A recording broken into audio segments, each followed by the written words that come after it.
Hello, everybody, and welcome to this 12-hour edition of Practical Ethical Hacking. My name is Heath Adams, and I'm going to be your instructor for this course. A really quick who am I? I am a husband, ethical hacker, teacher, and when I have time, gamer, sports fan, and animal dad. I am the business owner at TCM Security. We are a cybersecurity consulting and education firm. I do what is called ethical hacking, meaning companies pay us to attempt to break into them. It could be through a network, wireless network, a web application, even physical pen testing like a building. Anything that they want us to try to hack into, we're happy to do it. And there's careers out here that involve ethical hacking. It's actually a booming industry right now. And a lot of people are coming into this industry from unique backgrounds. Like, for example, I was an accountant and I ended up in this industry, and I've seen doctors, dentists, lawyers, all kinds of random backgrounds that have just come to this industry and found homes here. So if you're interested in ethical hacking, this course is designed for you to kind of brush you into the basics, help you understand what an ethical hacker does and some of the techniques. And it's going to be all hands-on. I am not a PowerPoint person whatsoever. So this is the little bit of PowerPoint that you're going to get at the beginning of the course. And then we're going to get into heavy hands-on techniques. So if you're interested in finding more out about me, I am very approachable. You can find me on LinkedIn, on Twitter, here on YouTube. I would love if you hit the subscribe button, comment, hit the like, let me know how you enjoyed the course. And of course, you can find me on Twitch as well. We do live streaming, some ethical hacking streams, some Q&A, et cetera, et cetera. Down below, you see sites. TCM Security is the consulting side of the business. The Academy is the educational side, and the certification side is the certification side. So I'm going to cover that really quick and what this course is and what we're going to do in this course. Okay, so welcome to Practical Ethical Hacking. This is 12 hours of 25 hours of a course. So full disclosure, this is not the complete course, though this is a course that takes you through the first half and gets you to a good stopping point.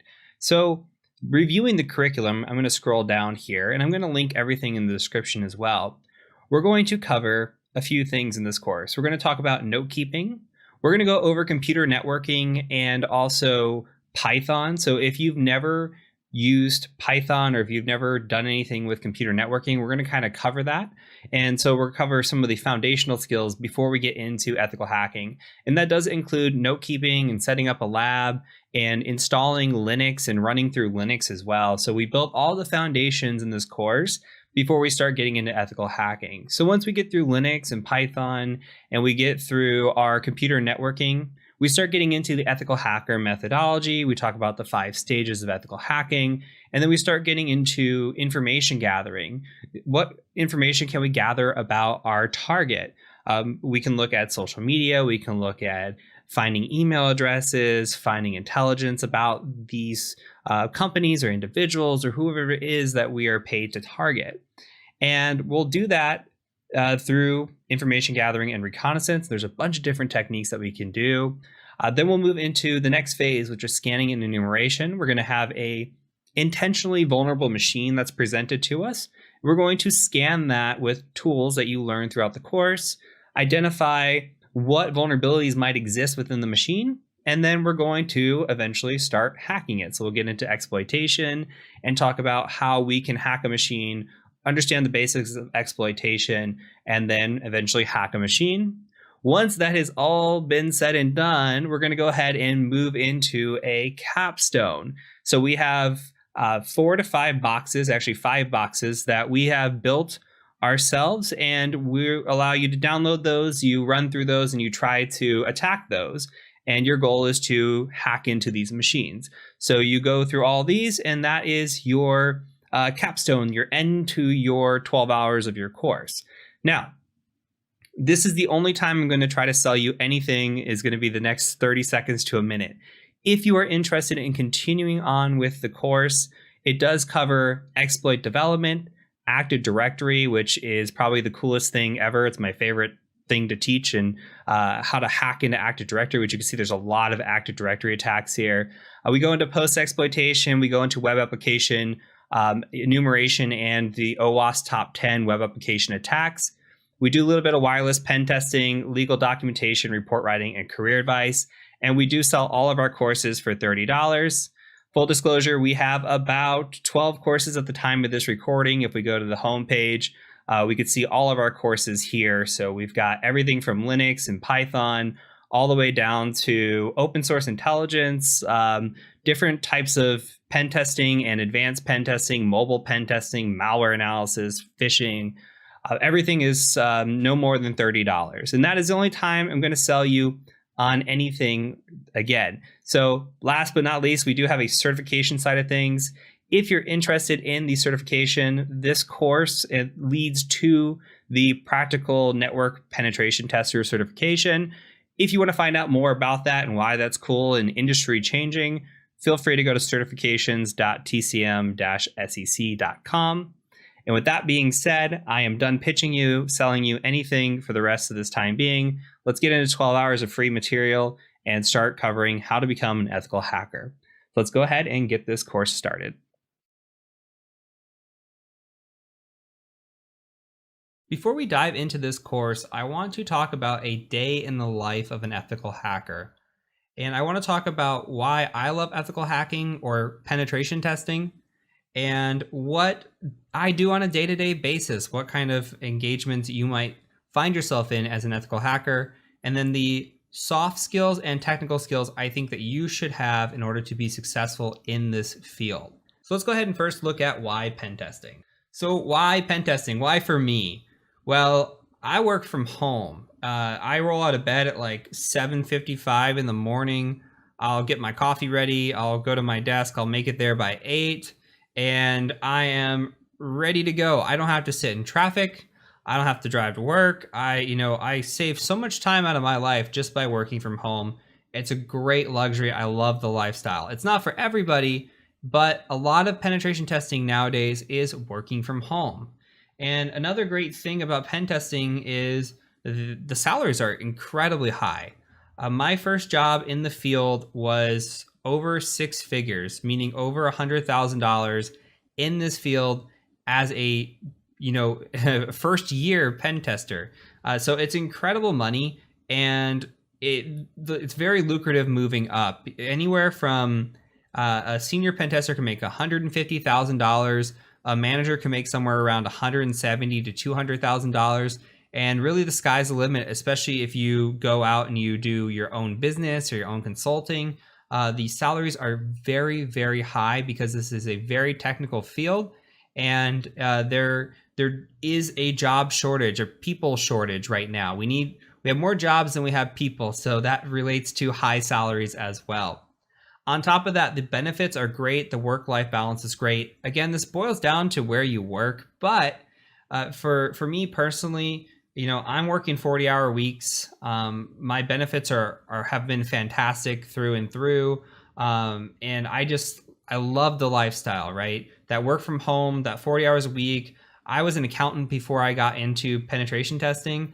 And let me tell you, I was working 60-hour weeks, 70-hour weeks. I was in the office all the time. And I was going in when it was dark, and I was coming home when it was dark. And it just, can easily lead to depression doing that. I've not experienced any of that in penetration testing, and I am really, really happy for it. So on top of all this, it is mentally stimulating. This is one of the best fields. I am what I consider a lifelong learner. I like to learn. I am nonstop learning, right? And I have that personality type, and you're going to find that if you enjoy this field, it's never going to feel like work to you. I could sit here and I can pen test for 80 hours and it never feels like work to me. It is just mentally stimulating.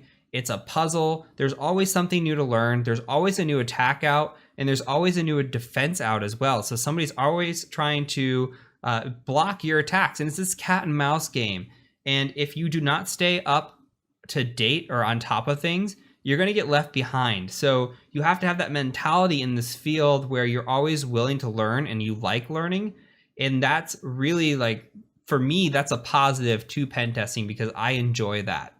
And lastly, of course, It's legal breaking and entering. Who doesn't like that? I get to break into buildings, I get to break into websites, into networks, and people pay me to do it. I cannot believe that this is a job. When I first heard about it, I was like, no way. Hackers are bad guys, right? But hackers can be good guys too, and we can get paid very lucrative salaries. So from here, let's talk about a day-to-day lifestyle. So day-to-day here, what's guaranteed, most basically should be guaranteed, is that I roll out of bed. I'm still relatively young, and I have several different types of assessments that I can do, and this really isn't all of them, but this is the ones that I do the most. Now, I have what is an external or internal network assessment, and we're going to cover those quite a bit in this course. But when we're talking external network assessment, that means that I'm evaluating a network from the outside. I could be in China, I can be in the United States, I could be in Russia. It doesn't matter where I'm attacking from, right? I could be in any country at any time attacking this network. So I'm on the outside looking in. The internal is different. We assume at this point that we have breached the network. We have a Dropbox. We've got some sort of code execution on their network. We logged into their VPN. It doesn't matter. Somehow, some way, we're on that network. What can we do once we're inside the network? And what that means is we're going to be talking a lot about Active Directory pen testing, and that's really what it corresponds to. And this course is going to hit very, very heavy on Active Directory because of this. And so you have two different types of network pen tests, and the methodology is very similar. The attacks and tool sets are very different. So they can almost be split apart into their own subsections, but you will have external pen tests, internal pen tests on the network side. You may be asked to do web application penetration testing. So that is assessing a website, right? You have a website or an application that is given to you, and you want to see if you can break that website, if you can log in as an administrator or get somewhere that you shouldn't be able to get to, and you just want to evaluate the security posture of that website. So there are a lot of tools and methodologies out there for that, and we're going to cover the OWASP top 10 in this course when we talk about that, which is big when it comes to testing web applications. So from there, we also have what is called wireless penetration testing. That is the evaluation of a wireless network. So we'll go on site, we'll try to hack into the wireless, we'll look at the guest network and see if there's any segmentation or not. Should a guest be able to sign in and access the same network that somebody who is logged in as an employee should access? The answer is no, but it happens quite a bit. We'll also look for rogue devices and see, what might be out there that is interesting to us. We'll talk more about all these different assessments when we get into their respective sections. Now, there's also what is called physical or social or phishing. There are three different types, but they fall into social engineering. Now, physical assessment is where you go on site and you try to break into a building.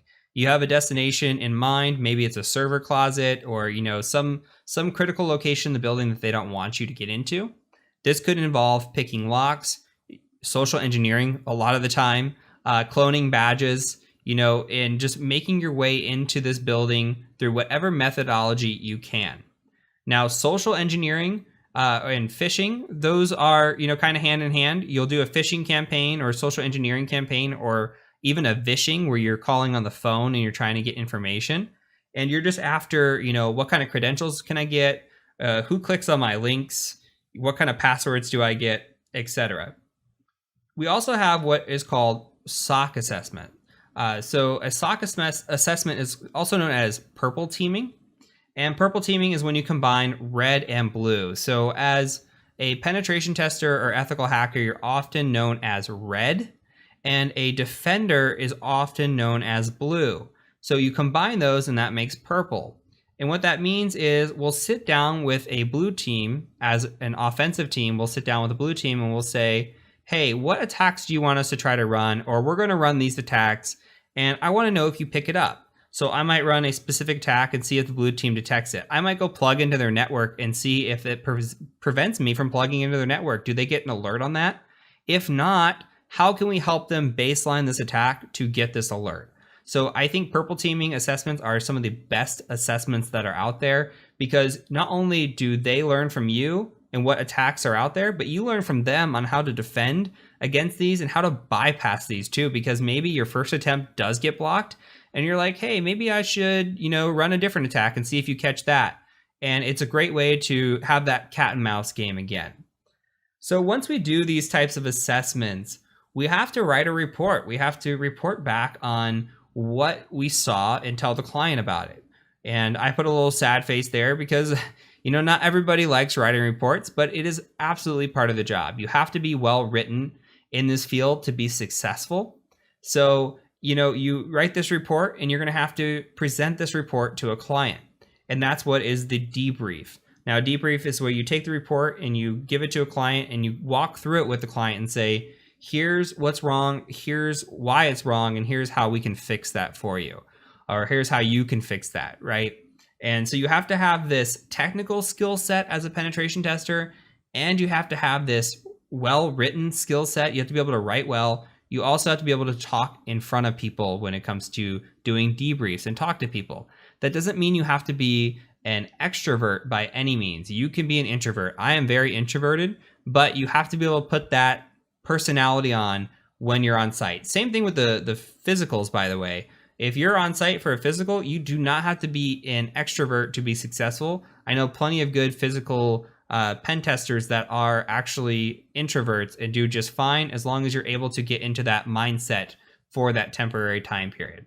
So anywhere from all these different assessments that you could end up doing at any given time, you have to be well-rounded there. You're going to be writing reports and you're going to be presenting reports to clients. Now let's talk about the technical skills that you are going to need. And our course here is going to cover a lot of these. So at a base level, you really do need to know Linux, preferably Kali Linux, or what another type was called Parrot. There is networking that you should know. You should be familiar with the OSI model, certain protocols like TCP, UDP, HTTP, etc. You should have good scripting skills, whether it be Python scripting or Bash scripting, etc. there.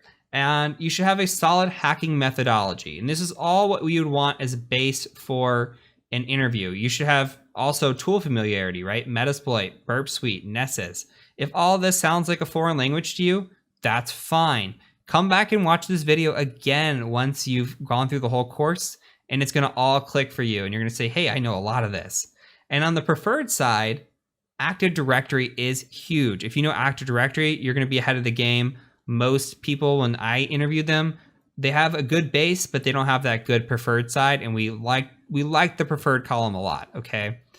So Active Directory, super important. Wireless attacks, important to know. The OWASP top 10, also important to know. That is related to web application penetration testing. And lastly, coding skills. So scripting and coding, a little bit different. Scripting is what you'll be using primarily. Coding, you don't have to be a coder to be successful in this field at all, by the way. If you only script for the rest of your life in this field, you'll still find plenty of success. However, you can code new tools, things, contribute to the community with it. We'll talk about that here in a second as well. But just know that the base is potentially can get you into a job. The preferred will definitely get you into a job if you have strong knowledge on that side, along with the base knowledge.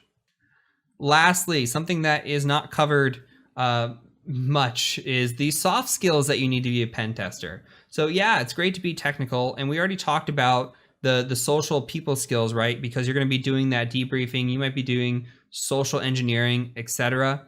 And you're going to have that well-written ability to you as well. But let's talk about some of these other ones. You need a strong desire to learn. You should be the type of person or that personality type that always wants to learn. And we talked about it, right? Where you should be the guy or girl that wants to go home and study, and you find this fascinating, and that desire to learn is going to benefit you because of that cat and mouse game, because something that you knew yesterday might not be an exploit today. Patches are coming out all the time, and you have to stay ahead of the game because of this cat and mouse game. So that strong desire to learn, super important. If you do not stick up with your studies, you're going to get left behind. And most people have this desire to be in the field of ethical hacking because they think it's sexy, it sounds cool, and it is cool. But if you do not have that desire to learn, you do not have that perseverance, which we're going to talk about, you're going to get left behind in this field and you're not going to be successful. So let's move over to perseverance. You have to have this perseverance mindset, not with just that desire to learn, but also that ability to not give up, because the answer is not always there in front of you. And you're going to see this as we go through the course. It's not cut and dry. It's not, hey, I scan for this, I see an exploit, I go exploit it. You might have to do a lot of research. It might look like the machine that you're attacking, it has no exploits available to it. And you have to be able to put in that persistence to be able to persevere. You have to have that mindset where I'm not going to give up. I'm going to keep trying at this until I have exhausted all my potential resources. That is what makes a good hacker. Okay, that mindset of I'm not going to quit really makes a good hacker. Now, on top of that, non-complacency. This kind of falls into that strong desire to learn. Now, I've had coworkers that are completely happy. When I was working help desk, when I was working in networking, plenty of coworkers who are happy with their jobs. They've been in the same position for 5 years, 10 years. You cannot be that person if you want to be a pen tester. You always want to learn more. You always want to move up. You want the most out of yourself, okay? Don't be complacent. If you're complacent, you're going to get left behind. I'm beating the dead horse here, but it really is true. Like, you're going to get left behind if you're not constantly studying and if you stay complacent. Lastly, you should have a blog or Twitter or GitHub or something that you contribute back to the community with. It could be a YouTube channel or a Twitch stream or however you want to do it, right? You should give back to the community. When I see that somebody's giving back to the community on their resume, even if it's a blog post or Twitter, whatever, it really helps.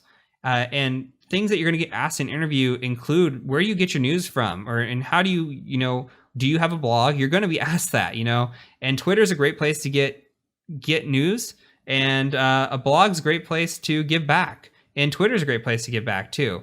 So make sure you're contributing to your community. It'll really help you in the long run. And you don't have to reinvent the wheel. It could be a blog that somebody's posted before or 20 people have posted before. As long as you're posting it and it helps you learn, and it helps your style might be something that helps somebody else learn as well, compared to the other blog posts where maybe people didn't like that writing style, or they didn't like that, commentary, or however it is. So you never know how your content is going to help somebody else. So I always encourage people to go out there and make their own content. So that's it. And I know this is a long video. This is going to be longer than most of the videos, but I wanted to dive in and really cover what you can expect as an ethical hacker and what you need really at a technical and a soft skill level to be successful. So from here, we're going to go ahead and get right into the course. Next up is effective note keeping. We're going to talk about the importance of note keeping, what tools you should use to be keeping notes for this course, and then we're going to dive right into the technical concepts. So I'll catch you over in the next video.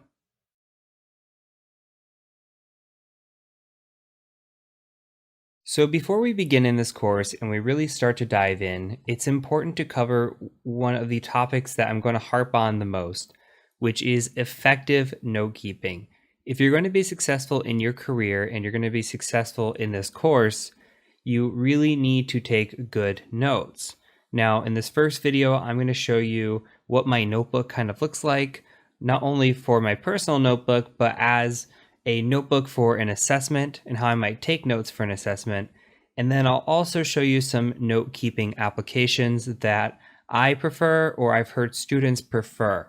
In the second video, we're going to cover how to install one of the applications and another cool application used for taking screenshots. So let's take a look at my notebook first. So here is my notebook, and actually let's click over here. So this is my notebook, and you can see it's really long. It's got all kinds of stuff in here, and it's just something that I build upon. This one in particular is actually only geared towards Active Directory. So I have a few different notebooks. This one is Active Directory, and it's actually a few different courses that I've taken in the past that I've kind of put together. And then just for assessment work, etc., I just kind of have a little cheat sheet here. So I wanted to show you this one in particular because these were built off of courses, and you're going to be working through a course, so kind of just get an idea of how maybe to structure it. So here you could see I structured it, And I've got different modules here where, okay, module 1 might have had this email macro fundamentals. Module two here has all these different components to them, right? And we have our notes, then we have child notes, and even sub-children to those child notes. And I'll show you how to create that here in a second. But let's say, for example, enumeration, which is one of the most important things that you're going to cover in hacking. And we take a look at enumeration. You don't have to understand what any of this means here. But you could see if I want to look at a domain and I want to get the current domain that I'm on, here's the command I run. And here is a picture of what it looks like. And here's what comes back when you run that command. That's great. That's what I want to see. And I have a whole list of commands for all of these in here, right? So if I'm confused on a assessment and I want to go and find a command that I'm not sure of, I can go to my little cheat sheet here. Now, again, this is really long, so you have to create your notes the way it really helps you. For a course, I think it's good to write it all out step by step like this, and then go back and make a cheat sheet. I don't need these pictures anymore. I've been doing this for a while. So maybe I just say, hey, get current domain is get net domain. And then I say, hey, okay, get object of another domain. Here's an example of it. I don't need the pictures because it makes it really long. But as an example, and over time, you learn with the pictures as well. At least I do. So let's build from that. Here is an example of an actual assessment that I did for a client. And you can see how I did this. Now, I did an external, internal, and web application assessment for this client, and these were the findings. Now, I'm only going to show you what is masked or obfuscated already or doesn't reveal client information. But as you can see here, one example is on the internal, they had something called SMB signing disabled. You don't need to worry about it. But here in my picture, I've got a nice picture. The picture has highlighted, it says, hey, message signing disabled. That signifies SMB signings disabled. And it has the IP address. So we identify the machine and we give proof of concept that this SMB signing is disabled here. Another example, MS17010. These are both internal exploits that you're going to encounter in this course. Here's one. I checked this machine. It says, hey, this target's not patched. Now this is one I didn't exploit, but it shows that it's actually vulnerable to this attack. So these are a couple screenshots that I'll put. Now, your notes could be different than mine. How I organize is I take a screenshot, I put it in here, and then I make sure that I have at least the IP address and the screenshot for reference because I'll remember it. But if you need to go in here and take detailed notes, that's absolutely fine as well. You always want good notes for your assessments because you never know if a client's going to come back in 6 months or even a year and say, hey, what was that one thing that you did here? And if you go back to your notes, you say, oh, I did this. And some people get down really into the weeds. They have dates, times, everything for step by step what they do on an assessment. And that's completely up to you and how well you take your notes. This is kind of how I lay it out. And then you see the green check marks next to it. I add those green check marks when I'm doing my report. So as I'm building my report out and I cover something in the report, I'll just go ahead and right click and I'll change the note icon to a check mark, meaning that I've written that part of the report for that finding. And we just kind of go through over time. So with that being said, I do want to show you some decent applications. The one that I'm using here and that you see is called KeepNote. Now I run on Windows as a base. So keepnote.org, that's how you get KeepNote. It is for Linux, it is for Mac OS X, but this is totally a preference thing. Me, I prefer it. I've been using it for a long time. Some people don't like it, okay? So I'm going to offer some alternatives as well. Cherry Tree comes built into Kali Linux, as you're going to see here in just a little bit. Worth looking at, worth trying, seeing if you like it. OneNote's another example if you use Microsoft. And if you're a Mac user, a lot of students have told me that Joplin is really good. Now, I've never used this, but I keep hearing great things about it. So what I'm going to do is I'm going to put all of these into the course resources, and you'll be able to look at them, download them, decide on your own. Now, you're not limited to these 4 note-keeping applications by any means. Feel free to use whatever you like to take notes. If you want pen and paper, that's great as well. So just make sure that you're taking good notes, and we're gonna harp on this throughout the entire course over and over and over again. So make sure you're taking good notes. So from here, what we're gonna do is we're going to install KeepNote in the next video, and we're going to install an awesome tool called GreenShot. And I'm going to show you what GreenShot does and why it's so cool, and I cannot live on any assessment without it. So let's catch you over in the next video when we work on installing those tools.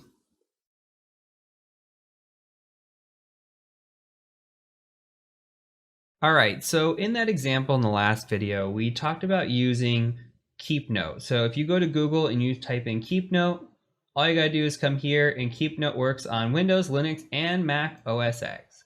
So great tool. The only issue with this tool is it has not been updated in a long time. Some people find issue with that. If you're one of those people, I'm actually not, you can use other tools. OneNote is an option. Cherry Tree is also an option. You can also find other options out there for you. If you have a favorite note-taking tool already, that's absolutely fine as well. Just make sure to take good notes, especially during this course, and make the most of it. Learn all the things that you can and incorporate that. So I will show you quickly how to install KeepNote here. And another thing to note too is while we do this is Cherry Tree is available on Kali Linux. We're going to install Kali Linux here very soon. So once we install Kali Linux and we get into the introductory Linux and we explore it, I'll show you a little bit more of Cherry Tree and what that looks like. And we'll talk pros and cons of Cherry Tree when we get there. So here we go. If you are on Windows, you can follow along, or you download your appropriate one here, depending if you're on Linux or if you need Mac as well. So I'm going to go ahead and install the exe, and I'm just going to actually run this. We're just going to say yes, and I'm going to say next, install. And that's it. It's that quick. And then we just launch KeepNote, and here you go. We've got KeepNote. So the other tool, the really cool tool that I love, this one is called GreenShot. Now this is a screenshot capturing tool. So let's go to downloads here on GreenShot. If you are running on something other than Windows, or Windows or Mac, so basically Linux, you're going to need a different tool. The recommended tool that I have heard out there is called FlameShot, F-L-A-M-E. Though I have no experience with it, I've heard it is identical to GreenShot. So here I'm going to download the latest stable. I'm going to select run. Yes. Okay. Accept the agreement. Give away our firstborn. Next. Place it however you want. I'm just going to next through everything, and I'm going to start GreenShot with Windows Start. That is my preference. I love this tool again. So it's finished. All right, let's take a look at it. So it should be running. Let's start GreenShot now. Okay, now you see it running down here on the bottom. Okay, let's open up a web page. Let's say we want to take a screenshot of something. Now you just hit your print screen button, and this nice cursor gets brought up here. And let's say we want to just take this downloads part right here. We're just going to capture this. And now we have choices. We can just save the image that we just grabbed. Or my favorite is that we can actually just open in an image editor, right? So let's open this in their image editor. Look at this. Okay, so here's the picture we just grabbed, right? On top of this, really great tools. Let me show you two that I use always. So I come into effects, I put a border on it. Let's say that you have like a Kali Linux, and Kali Linux, if you've never used it, has a black terminal. It's really nasty. So let's imagine here that it's black. It's nasty when it comes to reporting. So let's imagine that we're in this situation and we're writing a report and we've got this black background similar to this. Well, you can see what I just did. I just inverted it. And I do this for all of my reports. I invert the Kali background. So that way it's white. And that way it looks nice on a report. And when we get into the reporting, you'll kind of see what that looks like. But I like a nice clean background. It saves on ink as well if they were to print it. And it's just nice and neat when you give it to a client. So I always invert my images if I need to. You've got the black border here. Another thing is, let's say you want to point something out. You saw in my KeepNote notebook that I had a highlight. You can just click that button up here and just highlight something, like right here. Great. Another tool that's in here is this obfuscate. So let's say that there's like a password or something really sensitive in here that you don't want the client to see, or you don't want to reveal on a final report. You can do that, and then you can just like up the pixel size on this and make it really blurry, you know? So it's a really great tool. And then when you're done, you can copy it to your clipboard. You can save the file.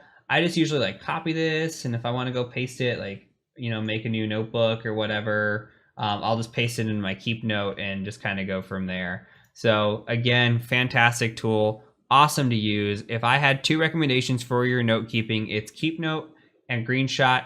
If I had to make one recommendation out of the two, it's absolutely GreenShot. You can be flexible on your note keeping tool.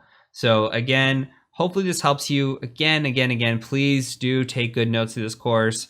You're going to find yourself wanting to know, hey, what was that command I ran again? And because we're going to go through so much stuff by the time this is all said and done that you're going to want to remember it. So please take good notes. So from here, let's go ahead and move on into our networking refresher, and we'll catch you in the next video.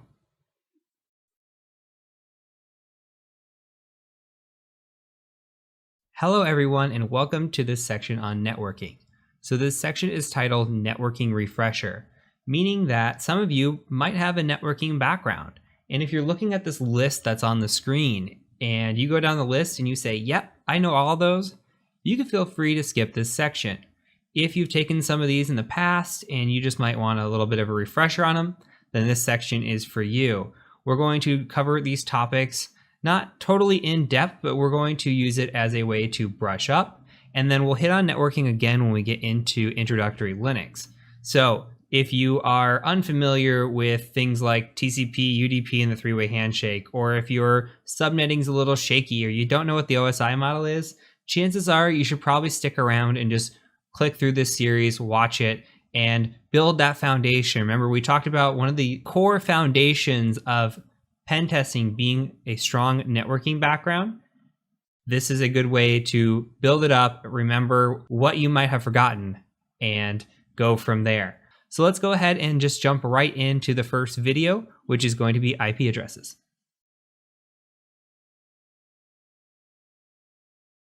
What's up, everybody? So I'm going to preface this video really quick with that it is raining pretty hard here. So if the soothing sounds of the rain put you to sleep during this video and you can hear it, I'm very, very sorry, but the show must go on.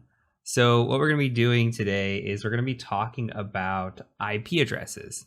Now, if you've ever used a computer before and you're anywhat familiar with IT, you probably know what an IP address is.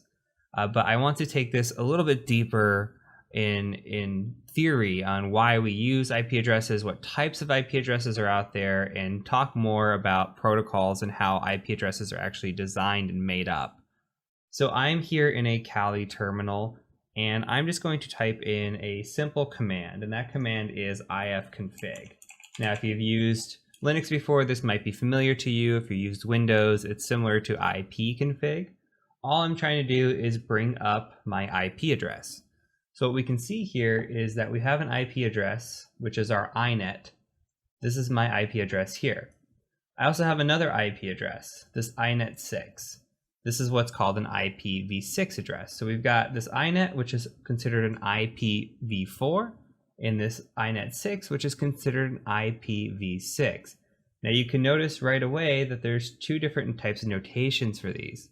This inet here is in a decimal notation, and the IPv6 is in a hexadecimal notation. We'll get to the importance of that in just a second. So when it comes to IP addresses, this looks probably pretty familiar to us. This is an IP address. This is how we communicate. We communicate over layer 3, and you're going to hear me talking about layers repeatedly throughout the course, or at least throughout this part of the course, so that we can get familiar with how we're actually doing this. So I want you to be familiar with troubleshooting these layers, and these layers all refer to something called the OSI model. So when we talk about layers, we think about the OSI model, and I'll introduce the OSI model here in a few videos, and it should all click once I introduce the OSI model. So if I brought in the OSI model up front, it might be boring, might not make sense. So I'm going to introduce the OSI model near the end, and you're going to say, hey, yeah, that all makes sense. So what we've got here is we've got this IPv4 address, and this is the most commonly used format that we use today, right? We use IPv4 for mostly everything. And again, this is in that decimal notation. So when we see this decimal notation, it's just realistically a bunch of ones and zeros that are put together so that we have this human readable format. Realistically, all we're seeing here with 192, this first section here, this first octet, is actually just a bunch of ones and zeros. It's 8 bits. So we've got a range of 8 ones and zeros here. We've got another 8 here, and 8 here. So when it's all said and done, this INET, or this IPv4, is made up of 32 bits, 8 plus 8 plus 8 plus 8 here, and which equals 4 bytes. So another way to think about that is to think about it as, say, something like this. 1, 2, 3, 4, 5, 6, 7, 8, period. Okay, that is one section there. So we've got 8 ones that can make up this, and then we'd have another 8, etc. I'm not going to beat a dead horse here. But I do want to give you guys another example. So if we go into our applications and we go to a text editor really quick. So the way this looks is something like this. We start with a number like 128. I'm going to try to space this out as best as possible. And all I like to do is think of 128 as my base. And this will make a lot more sense when we get into subnetting. So please, if you're confused by this, don't worry. This is all theory right now. When we get into subnetting and we get hands-on, it'll make a lot more sense, I promise you. So let's say we have ones and zeros here. If we have a 1 for each of these sections, and I'm going to space this out again as best as possible, it's not pretty. But if we have a 1 for all of these, this equals 255. Why does this equal 255? Well, you take this, and all these numbers add up. 1 plus 2 plus 4 plus 8, all this adds up to 255. So let's say if we didn't have all the ones and zeros, we had just some ones enabled, like these last 3 here. Okay, well, this would equal 7, because we have 4 plus 2 plus 1 equals 7.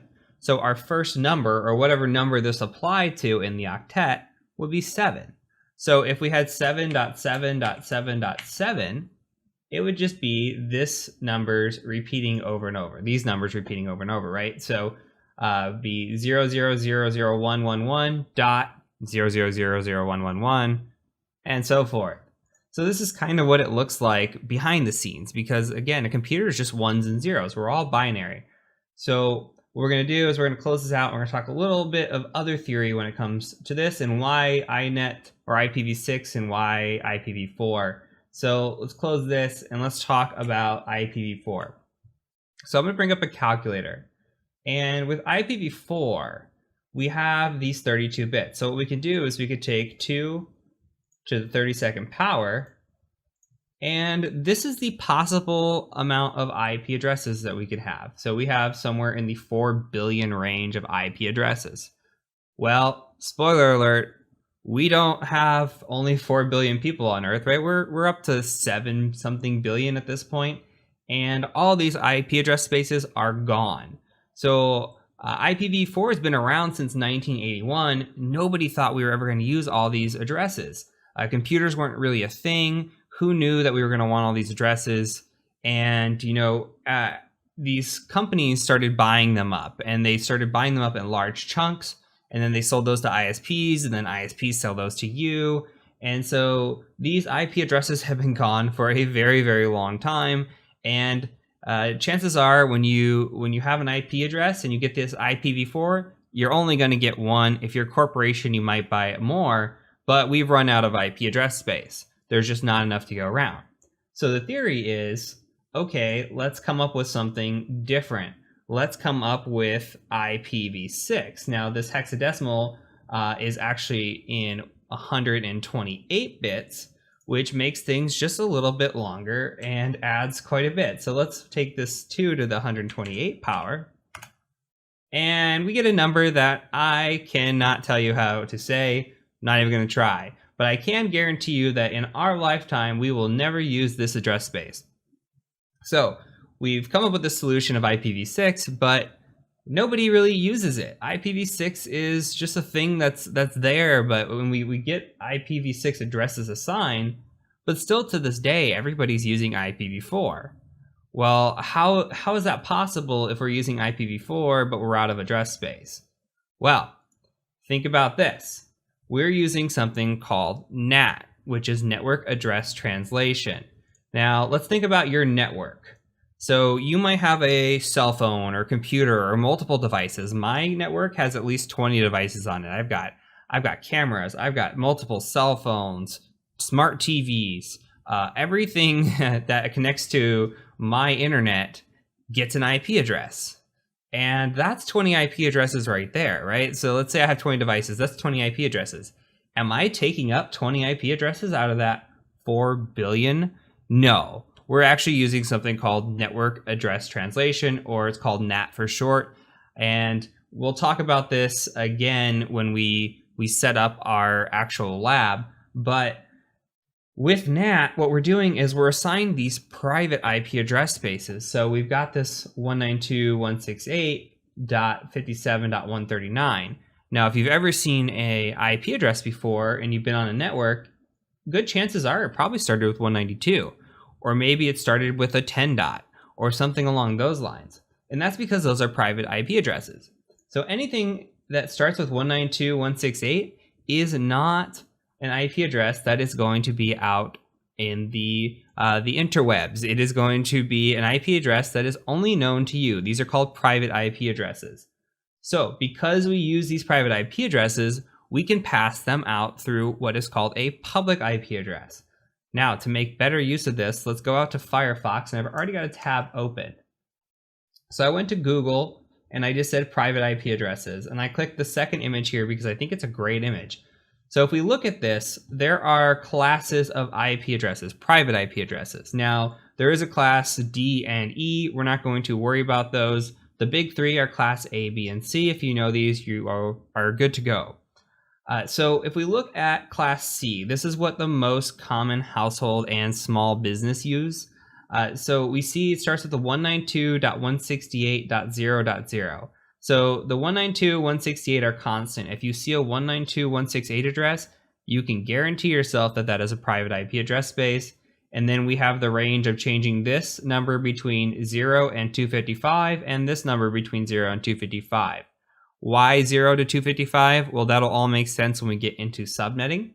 But what that allows us to do is have a large number of networks here and a small amount of hosts. But for a regular user like you or I, or a small business, 254 hosts is pretty good. I mean, I'm only using like 20 in my household. So the most common household is probably using this 192 address. But what about a big business, right? Something huge. Okay, well, they might use a 10 address because a 10 address frees you up to anything after this 10 is private. So 10.1, 10.1.1.1, whatever you want to put in here, up to 255 on each octet makes for a small amount of networks, but a large amount of hosts. Okay, and don't worry about the host versus network thing. Again, subnetting, we'll talk about that. It'll all make sense. But just imagine the amount of hosts that you can put in here with this wide range. So because of this, you'll see larger corporations using 10 addresses. You'll also see a lot of corporations, even small businesses, using 10 addresses. The matter of fact is, as long as you have this private IP address, you're good to communicate across your network. So any IP address outside of these and the loopback here are free game for the public address space. They're probably already owned, and you purchase those or rent those really from your ISP, your internet service provider. So going back to this thought, we have a class C address. My network's class C, 192.168.57.139 here. So it falls into that class C. I've got all these devices on this 192.168 network. All these devices are talking out of one IP address. That is my public IP address. That is what I rent from my ISP. And all of this network traffic goes out one IP. So this is how we have achieved or solved the issue of running out of address space without having to use IPv6. Not that there's anything wrong with IPv6. It's not pretty. I mean, it's way easier to type this stuff in than it would be to type something like this in. But at the same time, this is how we've solved it. We're able to still use IPv4 in mostly all networks, and we are able to communicate out with this quote-unquote IP address shortage. So hopefully that makes sense. We're going to build upon these concepts. Again, IPv4, IPv6, IP addresses are layer 3 protocols. Layer 3 is a router. So when we route traffic, we route via an IP address. So we're going to build upon that as well as we go in. Hopefully this is all just a refresher to you. So that is it for this video. I'll go ahead and catch you over in the next one. All right, so we're going to move down a layer here and talk about layer 2. So remember, IPv4, IPv6, IP addresses as a whole, that is layer 3. We're talking about routing. Here in layer 2, we're going to be talking about a MAC address or a physical address. Now, MAC stands for Media Access Control, and that is identified here in our ifconfig as this ether here. So we can think of this as our physical address and a way that we communicate when we are using switches. Switches communicate over this physical address. This is kind of how they know what device is what. So what we say here is if we have a device, say you just built a computer and you're installing your network interface card or your NIC, you're going to plug that in and you're going to have a MAC address for that NIC. Your cell phone, that's going to have a MAC address. Anything that's using a network interface is going to have a MAC address. So these MAC addresses are important because they utilize layer 2 or switching, and they are how we communicate over switches. Now there's something to be noted briefly about MAC addresses. Now MAC addresses have identifiers. So as you can see here, this MAC address has 6 different pairs of 2, right? And what we can do is we could take the first 3 pairs and we can just copy this and we can go out and we can try to put it into a MAC address lookup. Now for this one, this is just going to be VMware. I'm not sure if it's actually going to come up, but I'm going to go ahead and paste it and see what happens. And you can see that the vendor actually shows up as VMware. So the first 3 pairs here are identifiers. And we can identify what we're up against. If you've ever looked in your house and you've looked at your network and you're trying to find a device and you see the IP address, but the IP address doesn't really help you identify it. You might see something along the lines of a MAC address because your home device, say your router, might also be what's called a layer 2/layer 3 device, meaning it's doing switching and routing for you. And it'll also know the MAC address of that device. So you can take the first 3 pairs here, put those into the Google machine and see if you can identify what that device is. So if I was unsure, this didn't have a host name or device name, and I could just reach out and say, okay, well, let me look these up. Maybe it'll give me an inkling. It's not going to tell me the exact device, but if I know it's running VMware, then I can say, oh, that's my host machine running. Or if it's related to like Texas Instruments or something, maybe I know that device in my house. So this is just a quick way to look up devices and know about them. The other option or other thing that you need to know here is just that, again, MAC addresses, layer 2, related to switching. I'm just trying to repeat this and get this into your head. So that's all we need to know from this lesson. And we're going to go ahead and I'll catch you over in the next lesson.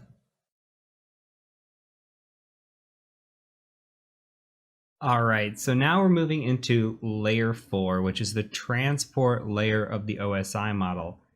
And we're going to talk about what is TCP and what is UDP. So we'll type that in here, TCP versus UDP. So TCP is what is known as the Transmission Control Protocol. And you could think of that as a connection-oriented protocol. And we also have UDP, which is the User Datagram Protocol. And this is a connection-less protocol. So when we have these 2 protocols, one is best suited when it comes to high reliability. That's TCP. TCP is connection-oriented. We want to make a connection, we need high reliability. So you can think of something like a website, which is HTTP or HTTPS. Or you can think of something like SSH or FTP, the file transfer protocol. Those all utilize TCP. When you think about UDP, you might think about something like a streaming service, that's connectionless, or DNS is connectionless, or voice over IP is connectionless. And when this comes into the importance of scanning is super important. We're going to be scanning both TCP and UDP as a penetration tester. And don't worry about scanning right now. When we get into the scanning section, this will make a lot more sense. but we need to know what TCP and UDP are and define them broadly. So the most commonly used protocol that you're going to be scanning is going to be TCP. Now, TCP works on what is called a three-way handshake. Now, if we look at the three-way handshake, it's going to look something like this. We're going to first send out a SYN packet, and then we're going to receive back a SYN ACK packet, and finally, we're going to send an ACK packet. Now, how does this work? Now, you could think of this as an interaction. So let's say you have a friend or a neighbor, and you go to your neighbor and you say hello. That's a SYN. Now, SYN ACK is going to be the response. It's going to say, hey, SYN, I acknowledge you. That's your neighbor waving hello back. And then you know you are good to go start a conversation. So that's the acknowledgement. Now, when we think about this in the terms of ports, now port is a item that can be opened on a machine. It's a way to communicate with certain protocols. For example, if you think about HTTP, that's over port 80. If you think about HTTPS, that's over port 443. There's a lot of different protocols, and there are 65,000 plus ports that can utilize these protocols. So everything related here has to do with these ports. Now, let's say that you want to connect to port 443 on a website. You're going to send out a SYN packet to that website. You're going to say, hey, I want to connect to you on port 443. And if 443 is open and available for connection, they're going to say, hey, you can go ahead and connect to me. And when you want to actually establish that connection, you're going to send that acknowledgement packet back. Now, let's make more sense of this. Let's go ahead and open up a tool called Wireshark.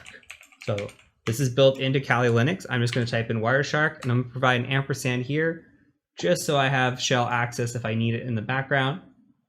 And all I'm going to do is capture packet data. So this is going to be listening in on my NIC, and it's going to say, hey, what's he doing? Let's capture all that data. So we're going to capture that. I'm going to start a capture here. You're going to start to see a bunch of traffic coming through. You can see the different protocols here. You can see UDPs coming through right now. But we're going to go establish a TCP connection. So let's go out to the World Wide Web. And I've got Google up. I'm just going to refresh Google. You're going to see a lot of traffic start coming through. So I'm going to go ahead and just stop this right here. Look at all the data packets that get sent when you're using your computer. This is what's going on in the background. You don't even think about it. So we could see some SYN ACKs there. Those are in the gray. Let's see if we could find a good one. Okay, so here is one right here.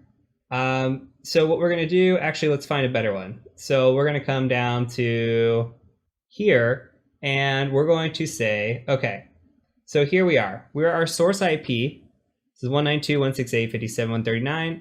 We're going out to destination of 74.125.21.155. We're saying, hey, I've got this port here. I want to connect to your port. So port 443, this is a web page.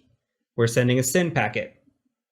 If that port is open and available for connection and communication, what's going to happen back is that IP address is going to say, hey, here I am. I'll allow you to connect on this port. And if we make that final connection, we're going to go ahead and send the ACK packet back, which is right here. It's going to say ACK. So that is the three-way handshake.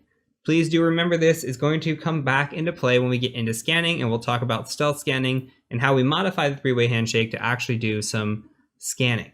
So that is it for this lesson. I will catch you over in the next one. All right, so before we go into the OSI model, I do want to talk about some common ports and protocols.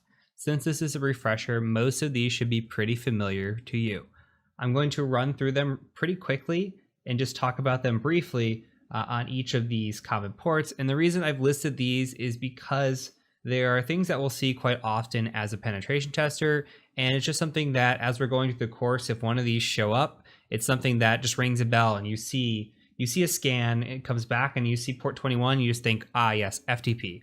Or you see port 80, you think, ah, yes, HTTP. So you got to start training your mind to memorizing these ports. So when we get into our scanning, which again, we haven't covered scanning, but when we get there and we see what ports are open on a machine, we're going to be able to have these common ports memorized. So on the TCP side, we've got FTP. FTP is the file transfer protocol. You're going to see this in some assessments. You're going to see this a lot when we do something called capture the flag, where we run through some test machines. You'll see FTP open quite a bit. So FTP, file transfer protocol, All that means is we can log into this server, we can put a file, or we can get a file off the server. Now, SSH and Telnet kind of play hand in hand. Telnet is the ability to log into a machine remotely. Now, SSH does the same thing. The only difference is SSH is the encrypted version of that. So with Telnet, you are in clear text, and with SSH, you are encrypted. Now, SMTP, POP3, and IMAP all relate to mail. We're not going to worry too much about mail in this course, but you might see it come back up at some point. So just remember your 25, 110, and 143.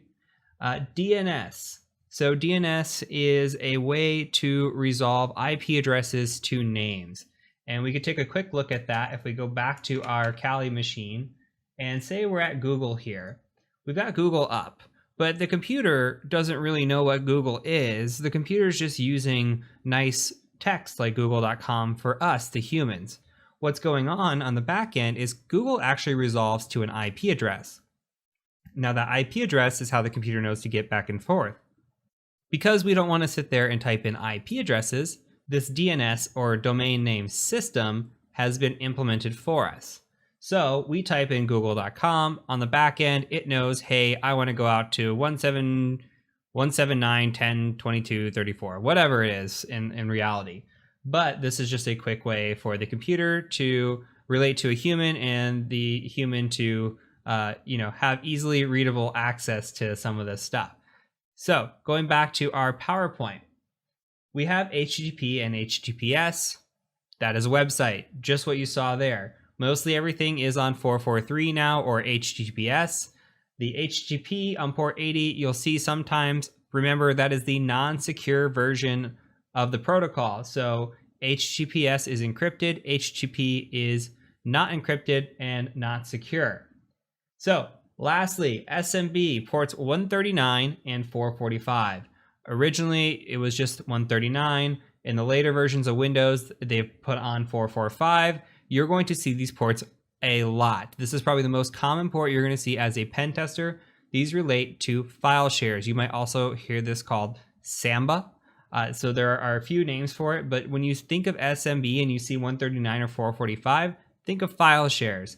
And as a pen tester perspective, you got to think about all the crazy exploits we've had regarding SMB. The most recent one as of this course was the WannaCry virus, right? So you had the WannaCry virus. It's also known as Eternal Blue, was what it was built off of, or MS17010 was the official term of that exploit. That exploit utilized an SMB exploit to navigate through networks. So it became very vicious very quick because SMB is opened so frequently on networks.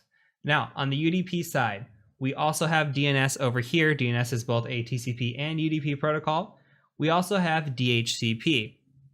Now, when it comes to IP addresses, DHCP associates you with an IP address kind of at random. Now, you could have the opposite of that is what is a static IP address. So with DHCP, you plug into your network, say your home network, and the internet just fires up. Guess what? Probably DHCP on the back end. It just picks a number between a range, says, hey, here's your IP address. I'm going to let you lease that out for 8 hours or a day or a week or however long the timing is set for, and that IP address is yours. Now, the opposite of that, again, is static. So you could say, hey, I want a static IP address, and anytime I plug in with this specific computer, go ahead and give it this IP address. So how are we going to know that? Most likely the MAC address, right? So from layer 2, it's going to know layer 3 and how to assign it. So again, DHCP should be pretty familiar to you. We've also got TFTP on port 69, which is the trivial FTP, and it utilizes UDP instead of TCP. And we also have SNMP, which is the Simple Network Management Protocol. So you will encounter SNMP occasionally on networks, not always, but when we do encounter it, there may be some information to be gathered, especially if there are strings being used that are community or public strings. And we'll worry about that when we encounter it, but you'll probably see it again in this course. So that is it in this video. We're going to go ahead and move on to the OSI model and tie all this together. Then we'll get into a little bit of subnetting, and we'll end this with a refresher on networking, a final final video on networking. So I'll see you over in the next video.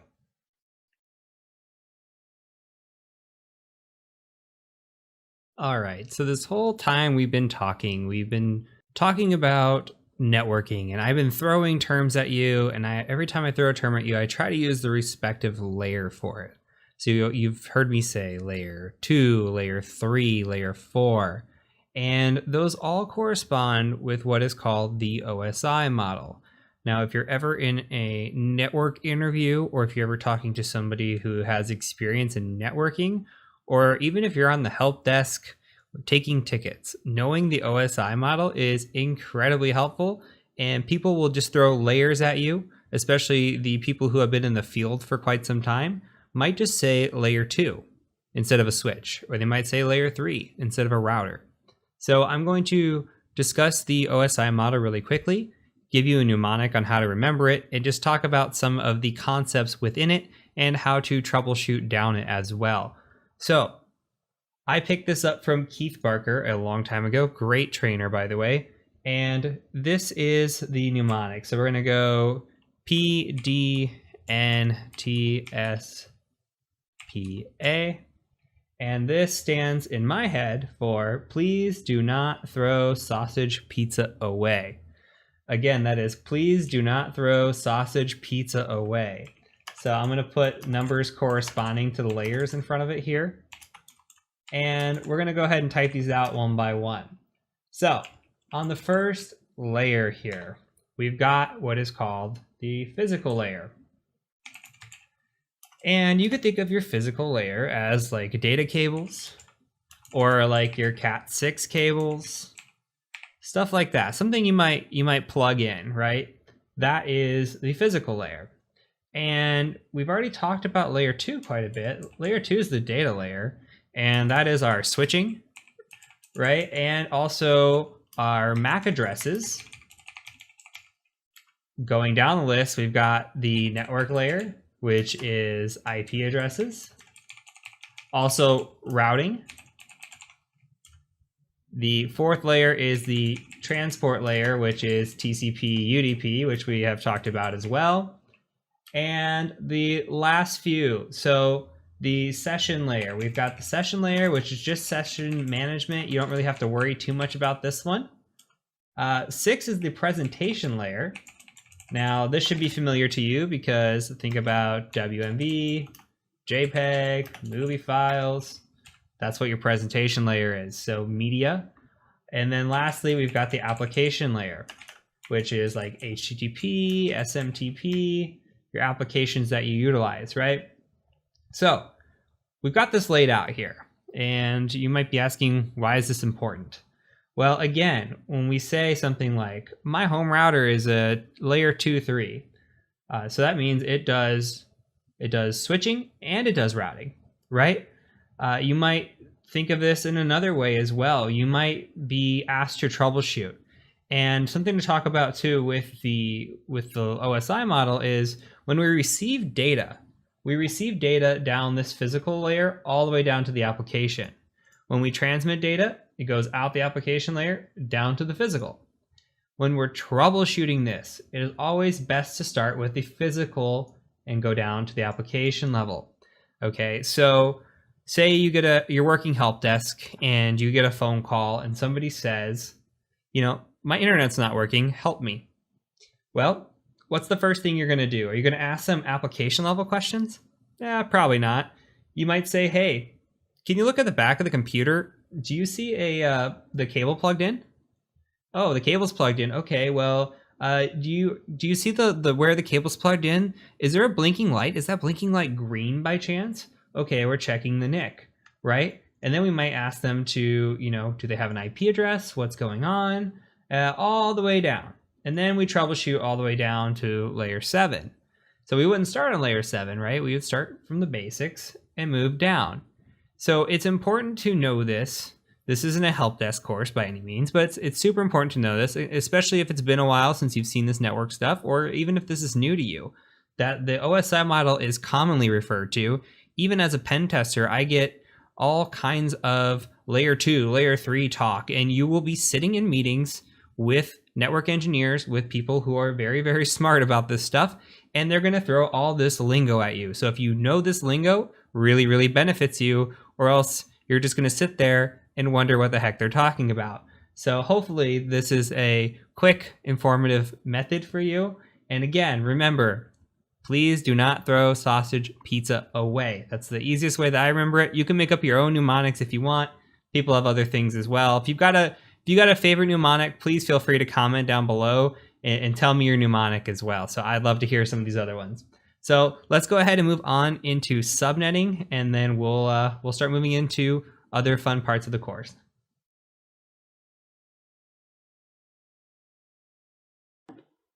Let's talk about subnetting. So subnetting is important in networking. You hear about it all the time. You hear even people perhaps freaking out. I know I freaked out when I heard that I had to do it for exams like Network Plus or CCNA. And I feel like there are a lot of complicated methods out there for subnetting, but there was a method that was shown to me middle of my career, and it just blew my mind. It's really, really fast subnetting method.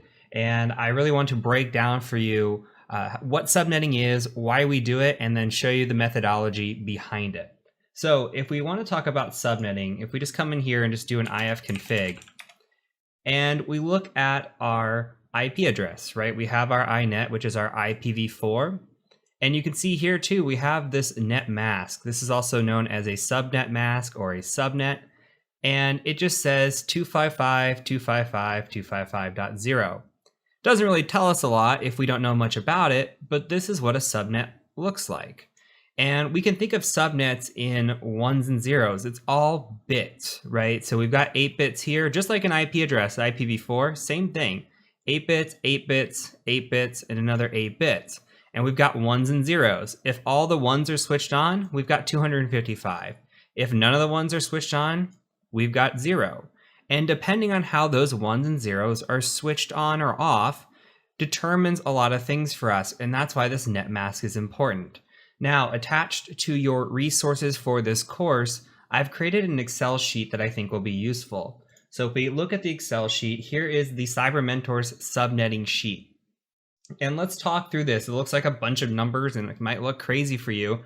And we're going to talk about how this breaks down, how the bits break down, and then how I would write this shorthanded for an exam or a test or just something that I do on a day-to-day basis. So first, let's talk about the bits. So come to the bits tab here, and we have our 8 bits, right? We can count this across, and there's 8 here on the count, and you can see that. And it starts with 128 and descends down to 1. You just keep cutting it in half, right? So 128, 64, 32, 16, 8, whatever. What's more important is why we get to these numbers. So if we have a 1 switched on here, it adds to the value. When all the ones are switched on, it equals to 255. You see all the ones switched on here. If we were to highlight over all this, come down to the sum, you see the sum is 255. That's all this formula is doing here. So if we were to come through and you see all the zeros here, nothing's flipped on to actually turn any value on here. How this actually works is the switch has to be on in order, right? So if we were to switch on another bit, we'd have to switch it on here. And we'd have to switch another one on here. We couldn't just come down here and switch it on here. It wouldn't make sense. It doesn't work that way, not with subnetting.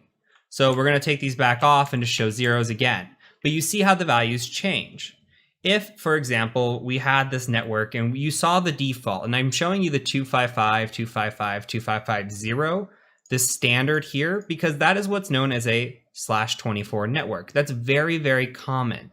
And it's very common because it's used mostly in household and small businesses. And it's done this way because of the amount of hosts that it allows. Now, if we talk about the host, you can see that I have here 2 to the 8th power. Why do I have that? Well, we actually go by how many bits are switched off or how many hosts are available to us. So if a host here or a bit was switched on, then we lose the amount of hosts we have available to us. And this subnet gets smaller and smaller. Now, don't worry too much about the ones and zeros. It's going to make a lot more sense when we stop talking in these binary terms. I just kind of want to break down the math behind it first before we make it really, really simplistic. So again, we're talking about what's called this /24 or WAC24 network. And it's so standard because of the host. Again, 256. Think of all the devices in your house. You have cell phones, you probably have computers, you might have like a Roku or Amazon Fire or something along those lines. You might have smart TVs or smart watches or something that connects to the internet. Well, again, they're all connecting through NAT, right, and going out, but the amount of hosts that you can have on your private network really depends on this subnet mask and how you set it. So we have this class C that you saw before, the 192.168.1 or .0 or however you want to have it, right? Well, it allows us to have 256 when we have a subnet of /24. So that's very common for a household. It's also common for a small business. Maybe there's a printer, some few devices in there, but they're never going to get over this 256 hosts. Okay, so when we come to the subnet cheat sheet, let's break this down a little bit differently. So we have our host here. Let's start with the /24 where we just were. And you saw that there is 256 available hosts. As we start turning off bits, okay, we turn off a bit here, we turn off a bit, keep going down the list, the hosts start getting bigger, and that just corresponds here. We have a /24, and the only reason I'm saying 24 is I'm counting the ones across, right? So we got 24 bits switched on. If we had 23, okay, it gets bigger and bigger and bigger. Now, let's stay away from the ones and zeros. I think it's a little bit complicated. The better way to think about this is to look at the subnet mask down here. And I'm going to replicate this, and then we're going to come back to it. So what I do here is we can have a possibility of 32 bits switched on, right? So I'm just making a new tab, and I'm just going to go over here, and I'm going to hit Control and drag this across till it hits 8.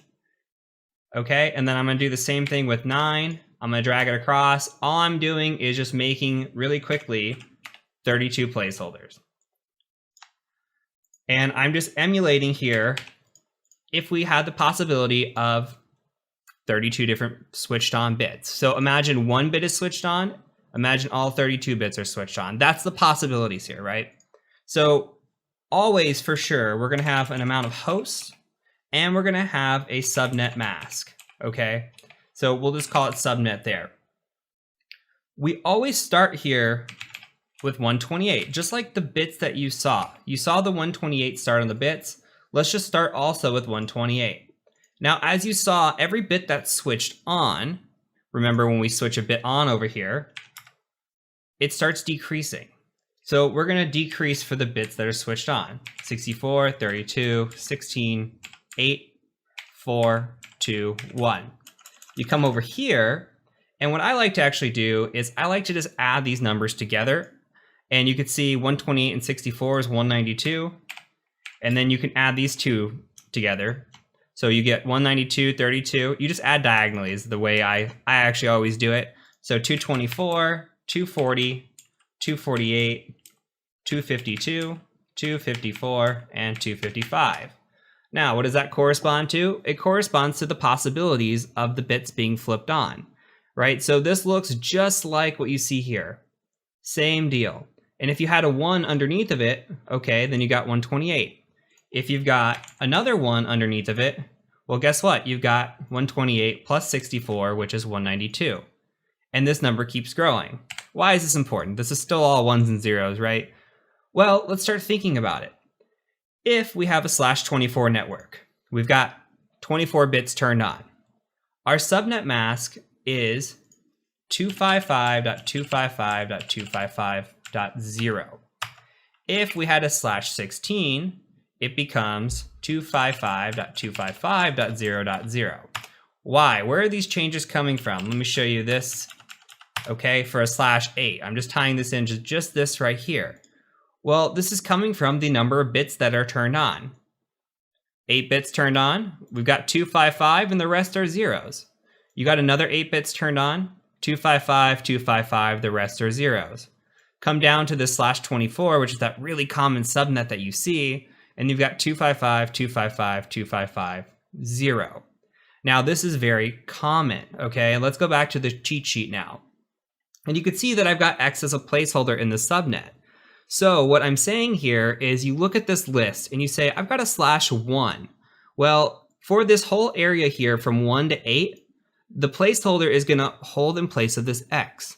So for a /1, if I've got 128, then guess what? It's going to become 128.0.0.0 because that's how it would be. And if you turned on just one bit here and made all of these zeros, guess what? Just the 128 would be on, the rest would be zeros. Okay, if we had a /14, okay, so 255's automatically flipped on. You have a /8 already, you passed through it. Okay, so you're starting on the second iteration here. /14 corresponds down here to 252. So you'd have a 255.252.0.0. So all this is placeholders. Let's go back to this sheet here. So I make this quick and dirty list. This is what I write out when I'm just writing out something quick for an exam. I'll write out 1 through 32. I'll put the host here and I'll put the subnet here. So again, if we know that once we cross through 8, 16, 24, 32, that has a 255 in front of it, all we've got to do then is we'll say /27. Well, we've come through 3 columns. Then I know for sure that we've got 255.255.255. something, right?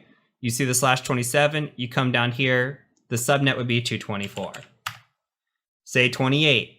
Okay, 255, 255, 255. Look at the 28, you've got a .240. And this is going to be confusing. Subnetting is not necessarily easy. Once you get the chart down, it makes a lot more sense. So let's start piecing some more things together. When I say that I've got host, now the host that I'm showing you only correspond to these first rows, but it's very common or very useful just to know this number right off the bat. Now, if you look at the cheat sheet, what you can do here is you just know that you start with a 1 or you start with the 128 and you go down, but every time you go up, you're doubling. And why are we doubling? Do you remember from the bits part? Every time a bit is turned off, so as we go up a number, we take it to the next power. So we've got 8 bits turned off, we take 2 to the 8th power, it's 256. Well, here you go. Look, come through here, 256, we go to the 9th power, 512, to the 10th power, 1024. It just keeps doubling, okay? That's all you got to think about in your mind, is it keeps doubling. So on an exam, for example, you might have something like, how many hosts could be potentially in a /20 network? And you come to your cheat sheet that you made or you have in your head and you say, well, 496, and then we'll get to this in a minute, but we have to subtract 2. So 494 potential. And why is this all important? What do we even care about any of this? Why am I rambling on? Well, you need to know based on the network. Okay, the /24 is great for a small office, home network, however you want to have it. But what if you're a large enterprise? Maybe you have thousands of devices, okay? Maybe you want a /16 network. That might make more sense for you. Or you even see some with a /8 network. It just depends on how big the company is. The larger the company, the greater chance that you're going to see that they're not using /24. Or they could even have subnetted segments of their network where, say, they have just telephones and they've got 500 employees and 500 telephones. They might just have one /23 network for nothing but telephones because that's the amount of hosts that fit in there. So what we're after with subnetting is how many hosts can we fit and what is the mask that's behind it? So those are questions you might be asked in an exam, and these are questions that you're just going to see. And when you're given addresses, say you're doing a pen test for a client, you might be given something like this. You might be given an IP address, 192.168.1.0/24.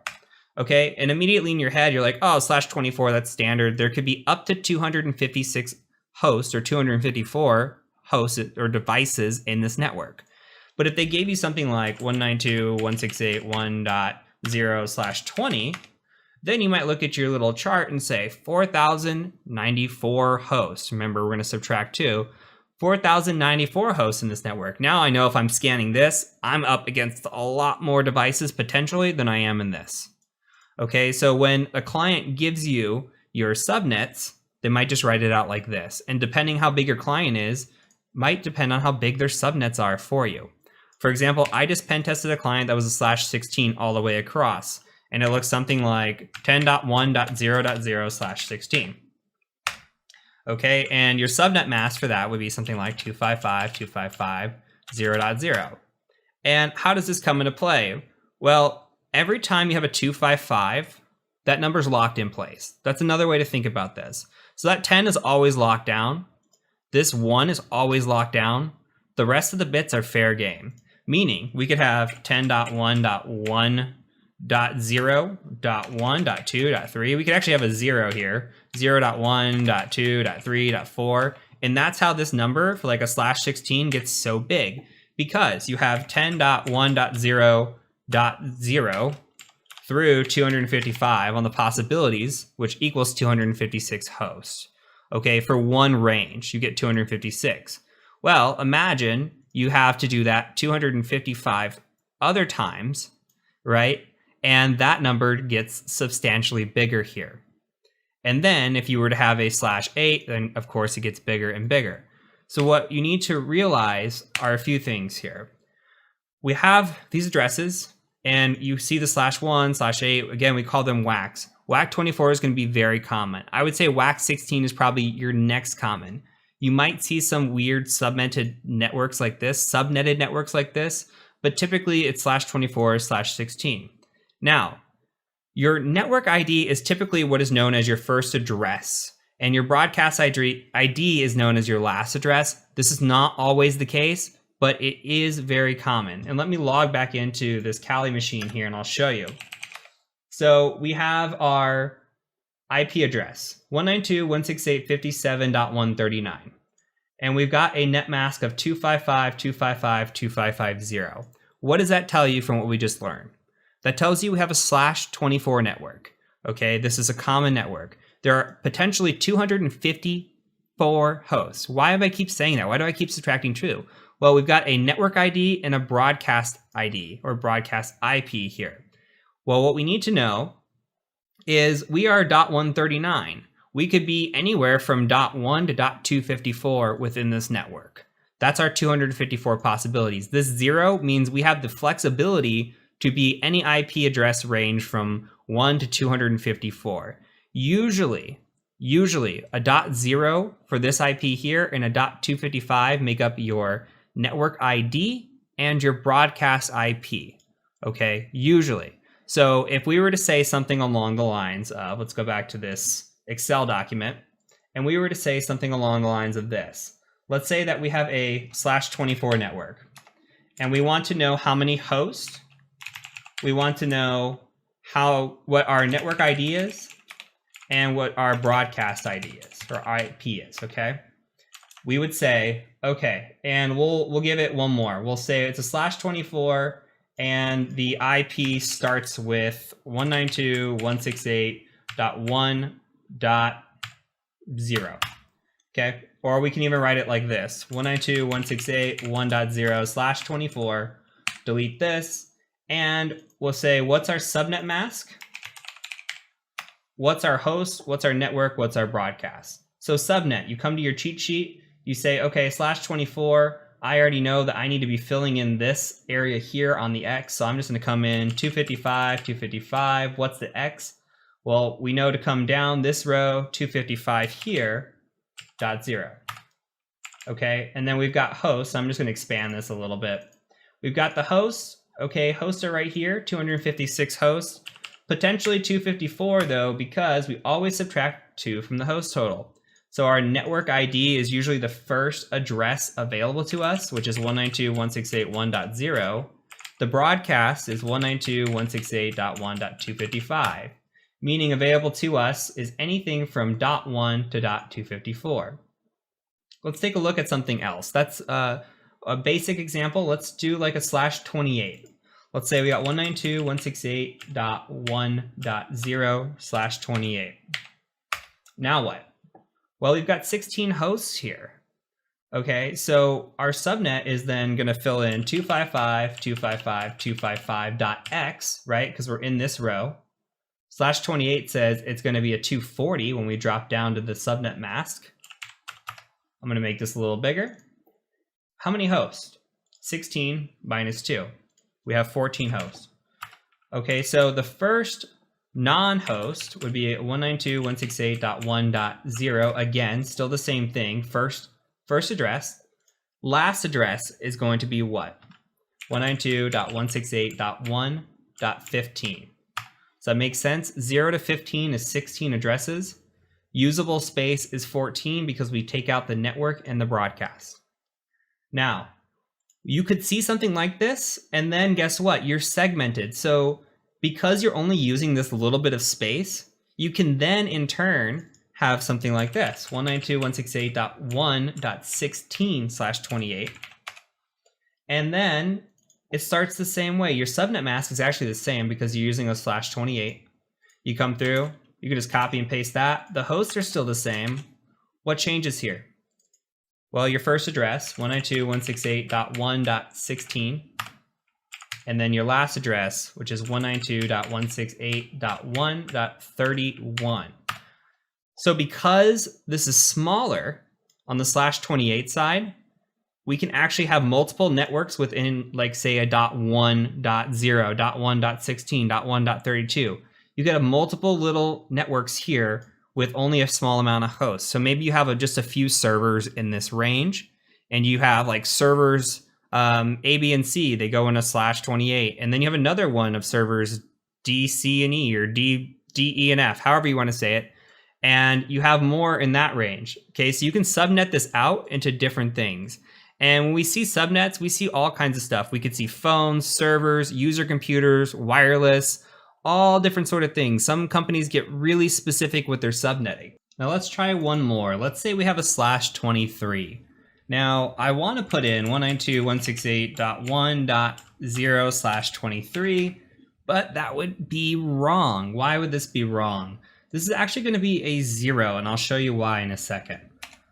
So we're no longer locking in this number anymore, right? When we get below the /24, the 255 all the way across for 3 of them, guess what? We're now have the ability to change this number other than what's locked in. So let's do a .0. We'll talk about why. Let's hit enter here. So a subnet on a /23. Well, we're going to do a 254, which is going to be the placeholder of the X here. We're going to come in and say 255, 255, 254.0. And now again, we're not locked in. So remember, this 255 would lock in this .1. That doesn't happen anymore. So we've got 255, 255, 254.0. We're actually going to start at 0 here. And we're going to say the number of hosts that are possible, it's 510. Okay, 512 minus 2. We'll say our network ID is 192.168.0.0. And our broadcast would then be 192.168.1.255. Why?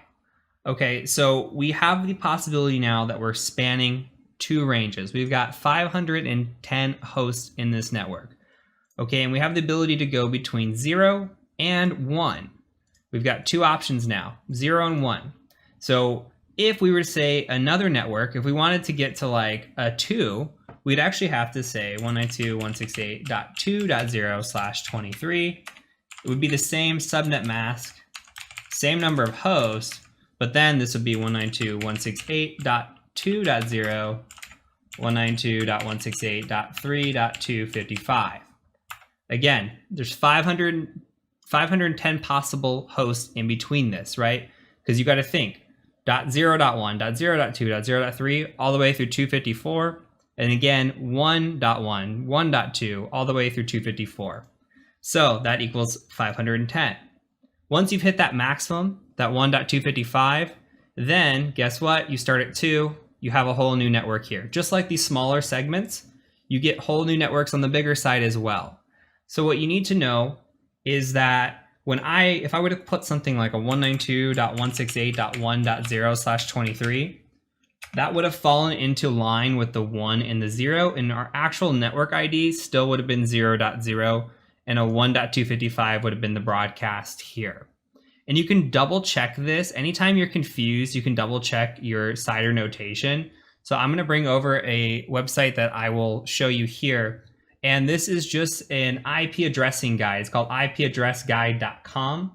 You bring this over and you scroll down just a little bit, and I just put in 192.168.1.0/23, and you can see that it actually corrects me and says the first bit is 192.168.0.0, the last one's 192.168.1.255. Total host is 512 minus 2. Shows you that, again, first IP, last IP, you got your net mask. Very easy to use a CIDR calculator here or an IP range to convert to CIDR as well. So very useful calculators, but if you're not allowed to use these for like an exam purpose or something along those lines, then using the cheat sheet that I've shown you is super useful.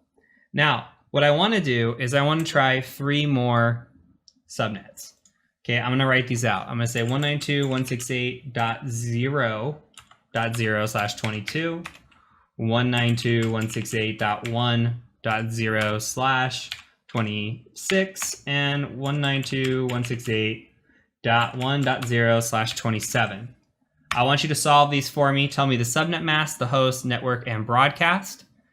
And with that being said, this again is a very complicated topic. I did not pick this up the first time or the second time that I got it. If you're running confused right now, perfectly normal. You can go back and watch this video again, try to pick up more topics, try to understand it.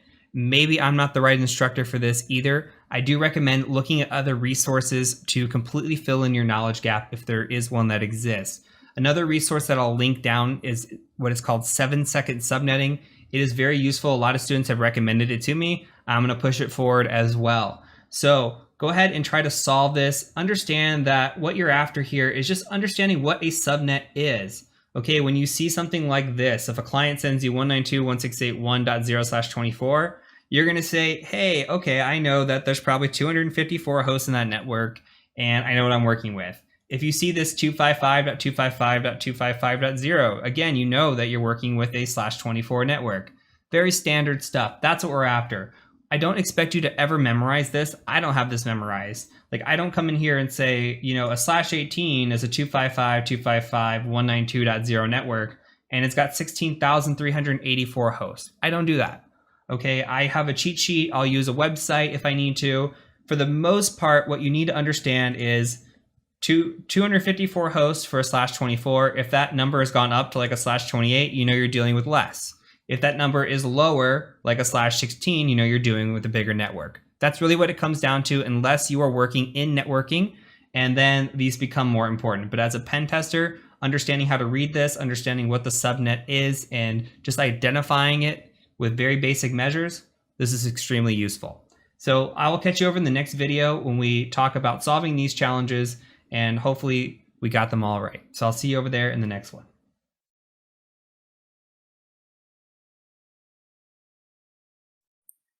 All right, so in order to be successful in this course, we are going to be utilizing what is called a virtual machine. Now, virtual machines are known as VMs for short, and a VM is just a machine on top of a machine. And to give you an example, I'm actually running this Windows 10 instance that you see here on top of my Windows 10 instance. So here you can see, if I scroll up, that I have a Windows 10 machine. I also have a Linux machine sitting here. If I were to demaximize this, you can see that I'm actually running here a Windows machine in the back. This is my wife and I, and you come through here, we just blow it back up, and we're back inside of our machine. So a virtual machine is just a machine inside of a machine. So what we're going to be doing is we're going to be utilizing this to build out labs. That way we don't have to actually have a bunch of hardware. We can just use this for our course and run what we need to on top of our own machine already. Now, this can get resource intensive. So if you are only utilizing something like 8 gigabytes of RAM, then you might have some issues with this, but you can still follow along. When we get into the Active Directory portion, you might run into issues if you do not have at least 16 gigabytes of RAM to utilize. But we'll worry about that when we get there. There are still plenty of ways to follow along throughout this whole course. So another thing to note is that I use VMs every single day. This machine that you see here is actually my day-to-day pen testing machine. So I run a Kali Linux instance on top of my Windows machine and utilize that to do penetration testing. So I'm going to demonstrate that to you and how we're going to build out our labs with that. And a lot of us in the industry run through VMs as opposed to running it directly on Metal or on a machine. So in order to utilize virtual machines, we first need some sort of virtual machine software to play these. So there are two different ways that we can do this. If you are on a Windows machine or a Linux machine, you can utilize VMware Workstation Player. Now, if you type in VMware Workstation Player in Google, the first one here that says download VMware Workstation Player, you just click on that. And if you are in a Mac environment, you're going to be utilizing Oracle VirtualBox. So if you type in Oracle VirtualBox, you come here and you go to Downloads. You have your option there as well. So in this course, I will be using VMware Workstation Player. I'm going to be running it on top of Windows. If you are using Mac, that is absolutely fine. You're going to be following along just the same. All you need to be able to do is follow the same instructions that I give you and you will be A-OK.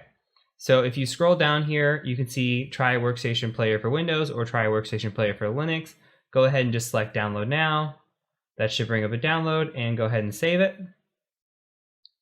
If you're doing VirtualBox, go ahead and download for OS X. I will download the Windows version just so that we can see what that looks like as well. So I'll save both of these.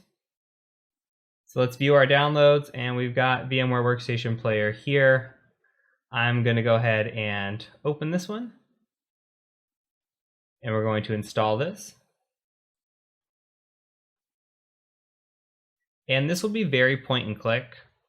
So next, accept the agreement, possibly give away our first child.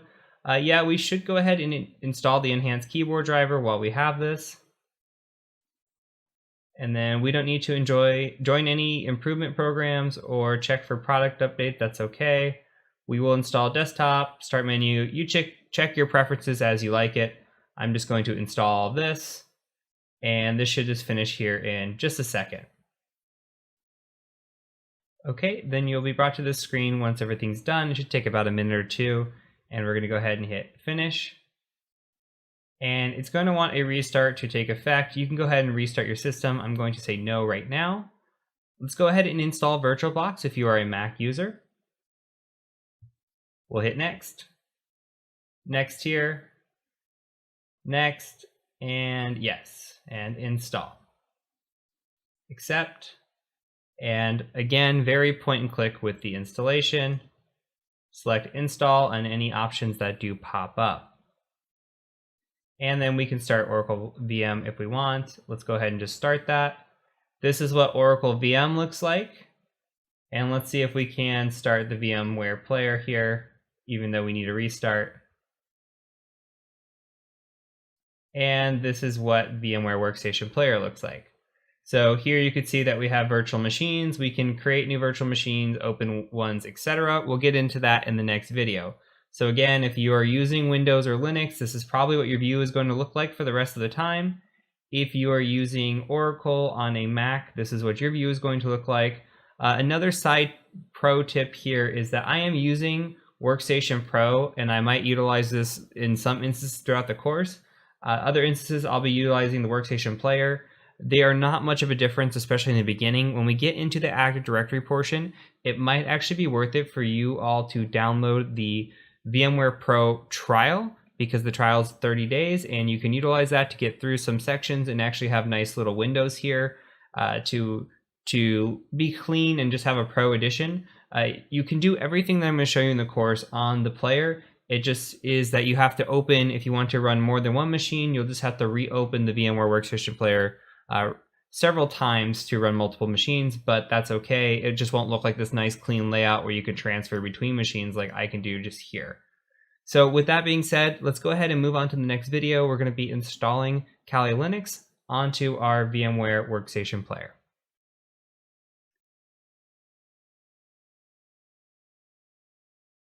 All right, so now that we have our VMware Player installed, we're going to need to put a VM on top of that. So throughout this course, we're going to be utilizing Linux. More specifically, we're going to be utilizing a Linux called Kali Linux. Now, if you've never used Linux before, that's absolutely okay. We have a section coming up on introductory Linux, and we'll get you completely up to speed. But for now, we need to be able to install Linux so that we can use it. And Kali Linux is a Debian-based version of Linux. and it is a pen tester Linux. So this is completely built for ethical hacking, as you're going to see once we dive into it. So I've gone ahead and just went to Google and typed in Kali Linux download. And if we scroll down, we're going to skip this first section here. Let's scroll down to this Kali Linux custom image downloads from Offensive Security. We're going to click on this link and we're going to scroll down a bit. And you can see that there are Kali Linux VMware images. Now, if you're utilizing VMware, this is exactly what you're going to use here. And if you're using VirtualBox, then you're going to use this down here. Since we are using VMware, I'm going to go ahead and select the 64-bit download here. So we're going to download 64-bit. You can either download it just by clicking, or you can download the torrent as well. So this is going to download a 7-zip file. I'm going to go ahead and just hit download and save. And this is going to take a second. This is 2.2 gigs. So go ahead and pause the video. Once your download is complete, we'll go ahead and start from there. Okay, so the download has finished and I'm going to go ahead and select open. Now, if you do not have a 7-zip installed on your machine, you're going to need to install 7-zip. So you can go out to Google and just say 7-zip download. And if you go to download 7-zip right here, download the appropriate one for you. Here is the executable 64-bit for Windows. So go ahead and download this one, install it, again, point and click, and you'll have 7-zip on your machine. So once you have that, come back here and we're going to need to extract this. So go ahead and get your file extracted. I'm going to do that really quick. And I'm dragging this over just to show you it's going to take some time. I'm just putting it in my downloads folder. So again, we're just dealing with a lot of data. Compressed, I think it's 2.2 gigs, uncompressed around 9 or 10 gigs. So make sure you have the space as well when you do extract this. So once this is done extracting your machine, go ahead and unpause the video and come back, and then we'll actually get Kali Linux up and running. Okay, so now I've got my VMware Workstation Player open. Our files are extracted. I'm going to go ahead and just select Open a Virtual Machine. And I've navigated to the folder that I needed to get to, which is just my downloads folder with this Kali 2019.3. I'm going to go ahead and open that. And now you should see that the file's open. Before we go ahead and do this, let's go ahead and just select Edit Virtual Machine Settings.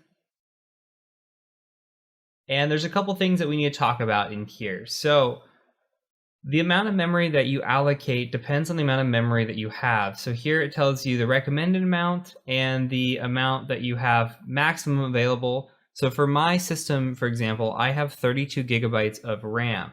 Now, I would probably give this machine somewhere between 4 and maybe 8 gigabytes. I would say 4 gigabytes. If you do not have a lot of RAM, go ahead and leave it at 2 gigabytes. 2 gigabytes is fine. You might notice a tiny bit of slowness, but it's nothing that's going to keep you behind by any means. So I'm going to bump this one up to 4096, which is 4 gigabytes. And I'm also going to take a look at the network adapter.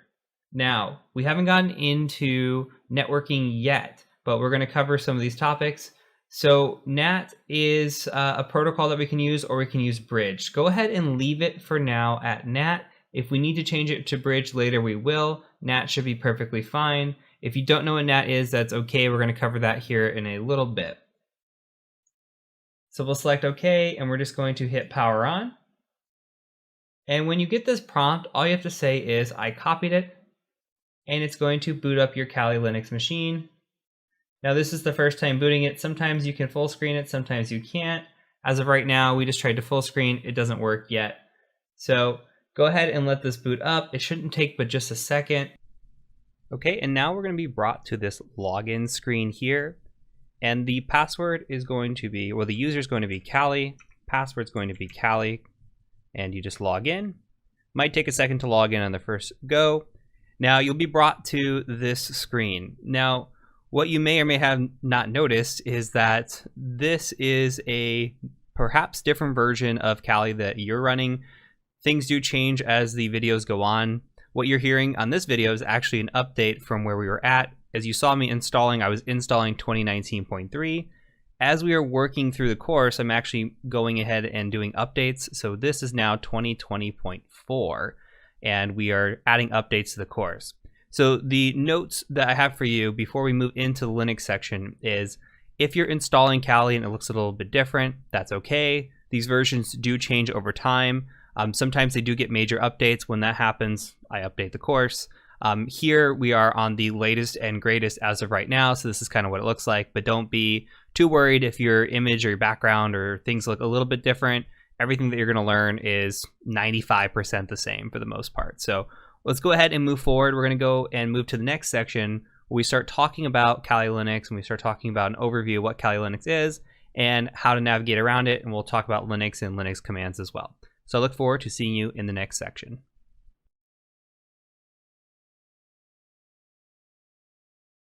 Okay, so this video pertains to some updates we need to make to VirtualBox for quality of life. So if you're not using VirtualBox, you can go ahead and skip this video. If you are, buckle in. We just need to do a couple of quick updates, and then we should be good for the rest of the course.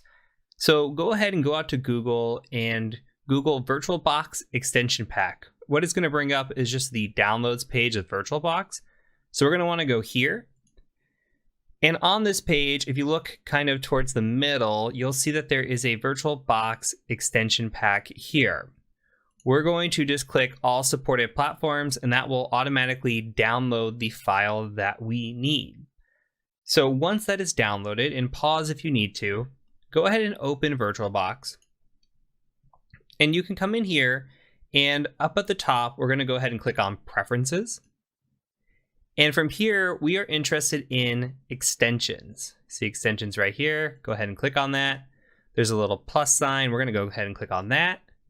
And then you should have your downloads right here. So we're going to take the downloads and just go ahead and install that. Hit install. Read this. Give away your firstborn. Accept all the terms. And you should be good. Very quick install. Okay. The second thing we need to do is we need to come to the one tab up here above, which is Network. We're going to go ahead and hit the Network button, or this Add button, and we're going to add what is called a NAT network. Okay, and we're going to come in here and we're going to double click. And you can go ahead and keep these defaults. I'm going to actually change them to 192.168.57.0 because that's what's going to be used through the rest of the course. And that is what the CIDR notation of my Kali machine and my Keyoptrix, which you'll see later, etc., all fell into this 57.0. So we're going to go ahead and keep it on this NAT network. Make sure you support DHCP. Go ahead and just hit OK. Hit OK. And then for a machine, and make sure any machine that you use, again, any machine that you use in this course, make sure you set it to NAT network if you're using VirtualBox. So you can come in here, click on a machine like this mail machine I have here. You can just click on that, settings, go to network, and then you can go ahead and just go to NAT network. All right. And that name right here, you see name NAT network. That's all we're going to use. That'll automatically set it up. So when you have a Kali machine running later and you have Keyoptrix or another box running, or even when we build out an Active Directory lab, you need to make sure that you're running that NAT network so that all of the machines are on the same subnet. If you don't, you might run into a situation where the same IP comes up for the same machine and then they're conflicting with each other, or you get on different networks and some weird stuff happens. So make sure, again, that it's imperative that you're setting that NAT network for every single machine that you're setting up. So with that said, we're going to go ahead and move on to the next video in this section.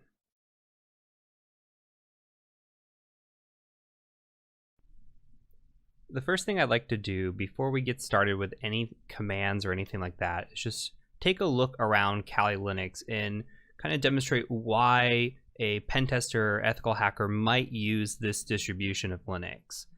Now, throughout the course, as stated in the last video, you might see a different version of this pop up as I recorded videos on some of the older versions.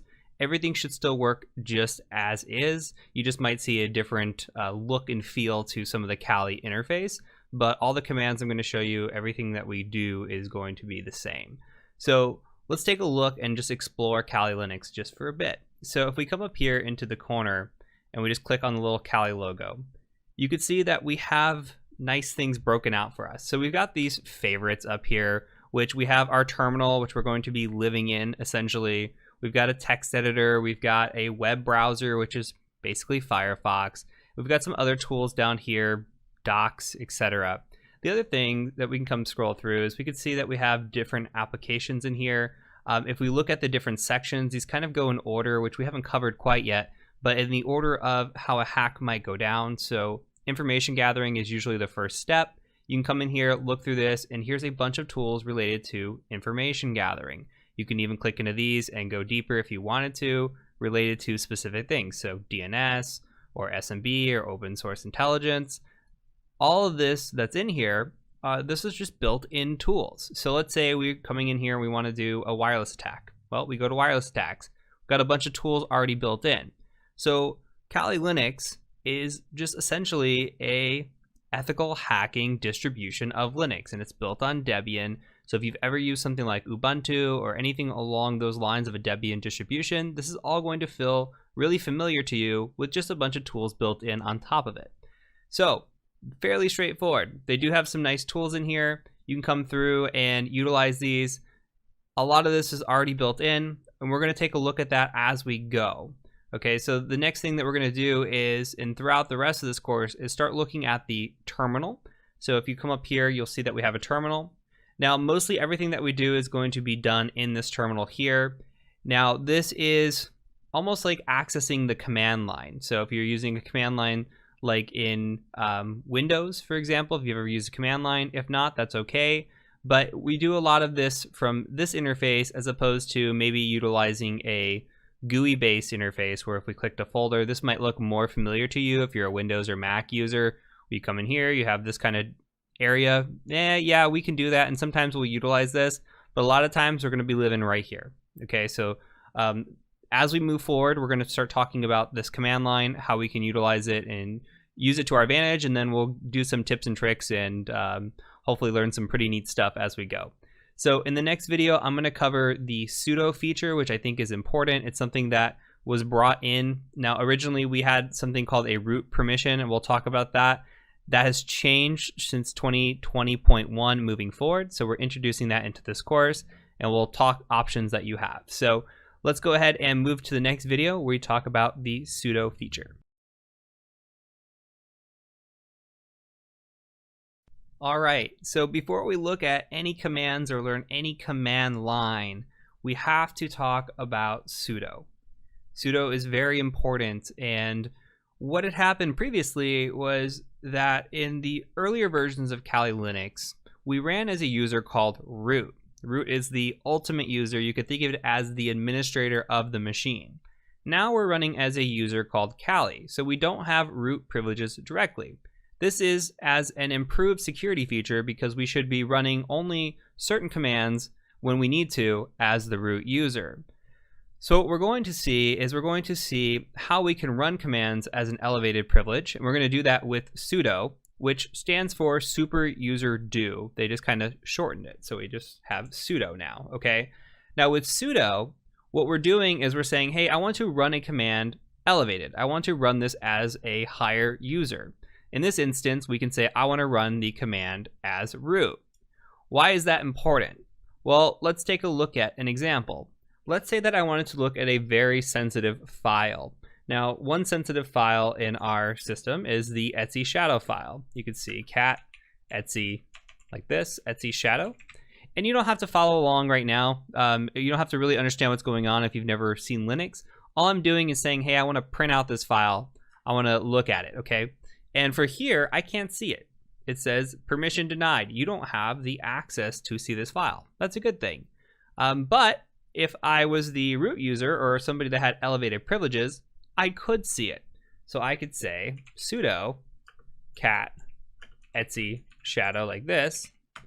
Okay, and it's going to say, what is your password for Kali? I'm going to go ahead and say Kali, K-A-L-I. Hit enter. And now I can see that I have access to this file. And this file is very sensitive. We'll talk about this later on in the course, but sensitive file, okay? So when we're looking at it, I ran that command specifically as the root user. As the root user, I'm able to see, okay, this file now. Why, or what's going on here? Well, we're running that specific command, right? And we're still staying as Kali. We're doing this in a kind of one-off scenario. So there will be times where something that you run in this course might require sudo, or you can run the command without sudo, but you notice something doesn't work. So best practice for this is saying, hey, let's go ahead and just run mostly everything that I'm showing you command-wise in this course. That's not best practice overall. Usually you should run things just as a regular user. If you get permissions blocked, then run it as sudo as necessary. Now, the other thing to point out, and we'll talk about this again later on in the course, but why can we do this is because this user is part of what's called a sudoers file, meaning we can have this permission. Not any user can come in here. Say we made a new user and we just called the user John. We can't just take John and just go ahead and just run these commands as root. No, John has to have the permission to do this. So you can think of Kali as being an administrator, but only when we utilize that access or that privilege. Okay, the other thing I want to show you though is that we can switch over to root if we want to. We can come in here and we can say sudo switch user dash, just like that. And then I'll put us into root. Now you can see, okay, we're running root at Kali, and that's only for this instance. You can, if you want, I'm not going to demonstrate how to do this, but you can, if you want, change the root password, log out, and log back in as root, and run through this course as root. Again, that's not best security practice, but that feature is available to you if you are a Linux user that is comfortable with Linux, comfortable with running as root, and you want the easy path. Otherwise, I highly recommend just staying as Kali, running as sudo privileges as you need it, and then moving forward. But this is a quick way to switch into root if you need to. Sometimes even running sudo causes some issues, so switching to root to run a command is okay. What we can do here too is a demonstration is we can go file new tab and look at a new instance, and you'll see that this instance of root is only good for this tab here. Once we start a new tab, we're going to be brought back right back to Kali. You can see that from the top line in the tab as well. So just keep note of this when you're running commands in this course. If you see something, again, try running it with sudo if it's not working, or if it says access denied, then you know, hey, I need to run sudo. Very, very, very important. Okay, I'm trying to drive that into your brains right now. So from here, we're going to move on. We're going to start looking at how to navigate around the file system, taking a look at everything from a bigger picture and diving into terminal. So I will see you over in the next video.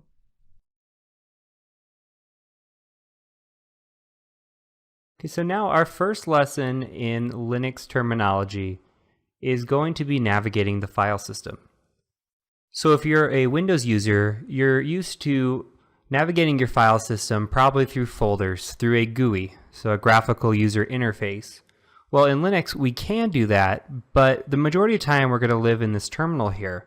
So we really need to know how to get around. So the first thing we can do here is we can say, hey, where are we at? And that's PWD. So that stands for present working directory. So you type that in, you hit enter, and it says, okay, we're in the root folder. So we know that we're in the root folder, but how do we get out of the root folder? We can use a command called cd, and that stands for change directory. So if we want to change directory backwards, we just type in 2 dots here. And now we can say, okay, where are we at? So we're in a slash. So we're just in a home folder here, or just our generic slash folder, right? So what we can do is, well, how do we know, can we go backwards from here? Let's keep trying. So we do pwd again. No, we can't. This is our base folder, right? So you have to think of this as the lowest you can go. So now how do we move around? How do we know how to go forwards again? Well, we don't know what's in our directories, right? So we're sitting in this slash folder, and how do we look around? So there's a command called ls that lists everything that's in the folder. So if we say ls, we kind of see this color coordinated here. And the color coordination, it just depends on if it's a folder, if the folder's read-write, there's permission settings, which we're going to get into later. But the majority of these here are folders. Okay, well, we know we just came out of root, so we can go back into root. Now, how do we do that? So we can say change directory root, and we can actually hit tab to autocomplete. I don't know if you caught that, but there's no R any folder besides root. So at R, I can just hit tab, and it should type it out for me. Oh, I lied. There is a run in here somewhere, but it's hidden. We're going to cover that soon as well. So RO, hit tab, autocomplete, can change directory into root. So let's ls in root and see what's in here. Okay, this is more like our home folder, right? So we've got desktop, documents, downloads. This is kind of what applies to the root user. So what if we're sitting in this root folder here and we wanted to access instead this Etsy folder? Well, could we do the same Etsy command here? Well, I'm hitting tab and nothing's happening. Well, because Etsy doesn't belong in this area, right? But if we put a / in front of it, because this is the base, and then we hit Etsy there, now we can navigate to the Etsy folder. And we can actually double tab and see what's all in the Etsy folder, like an ls, say no. Another way to do that is if we wanted to ls what's in the Etsy folder without navigating to it, we could just type ls Etsy, and you can see everything that's in here. So there's some tricks that we can do, right? So we don't have to actually navigate to the folder to know what's in there. Again, if we ls and we want to know what's sitting in videos, or even let's say what's sitting in desktop for our folder. Well, if we start typing desktop and hit tab, we can't do that either, because everything in Linux is case sensitive. So if we start typing desktop and then hit tab now, we can ls and see what's in there. So our VMware came with a couple of shell scripts here that are automatically placed on our desktop. If we wanted to confirm that, you can see that they're both right here. So as of right now, we are just sitting in our root home folder, and we know how to navigate around. So if we wanted to go to desktop, we could hit ls now and see what's in there. If we wanted to go backwards, we could. Okay, now we're back in our root folder, and you can also tell where you're at. Your present working directory sits right here, right? So this little tilde is actually your home folder, and you can see that we're in desktop. So if we wanted to go back into our desktop, instead of typing, say you wanted to go to music from your desktop, instead of going root music, which will work, you could also just say, I want to go music, and that'll put you there as well. And notice you don't need the leading / when you use the tilde. So just some couple interesting tricks that you'll kind of pick up along the way. Tab is definitely going to be your best friend. If you run into something with multiple options, say you're trying to CD and you say, I want to go to my desktop, and you're tabbing and it's not working, you can hit double tab, and then it'll show you, okay, well, there's desktop, documents, downloads. Those are your three options that start with a D. So now you kind of have an idea as to how to kind of move around. But let's do a little bit more. So what if we want to make our own folder? Well, there's something called make directory, mkdir. So if we say make directory, we'll say, I'm just going to use my name, Heath. So now if we ls, we can see that this Heath folder is now here. We can go into the Heath folder, and there should be nothing in it, right? So we can go back, and we can also get rid of the Heath folder, remove directory Heath. If we ls again, it's gone. So now, what else can we do?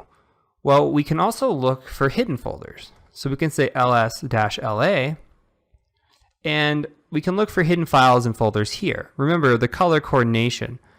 So this .cache, right? That in theory is a hidden folder. So if we say cd .cache, we can go into there. We ls, and there's actually some information in there. But when you saw it originally, you didn't see that. We're going to cover more on this. I just kind of wanted to show you that trick. As you see over on the left side, there's file permissions and properties. So be aware that just because it looks like something's not there doesn't mean it's not there. It might just actually be hidden, similar to Windows where you have hidden files and folders. So just a quick trick to show you that. So another thing we can do. So let's go back. And don't worry about what I'm doing here. You're going to cover these commands in a little bit. I'm just going to echo hi, and we're going to put that in a test.txt folder. So now if we ls, you can see that test.txt is here. So if we want to actually copy this file, we can copy this file to another location. So we can say, hey, I've got this test.txt, but I actually want to move it to downloads. And if we go ls to downloads, you could see that test.txt is actually sitting in there. And if we wanted to remove it, we can just say remove from downloads, or test.txt. Actually, sorry, remove downloads test.txt. We don't even have to transition into that directory if we don't want to. So another trick, say we want to see now that it's gone, and we want to ls, but we don't want to keep typing this out. If you hit the up arrow, now you can just see your old commands. So if you keep typing a command over and over, you can see what's going on. So ls shows that there's nothing in downloads now. We were able to successfully remove that file. So another thing that we can do is we can actually move.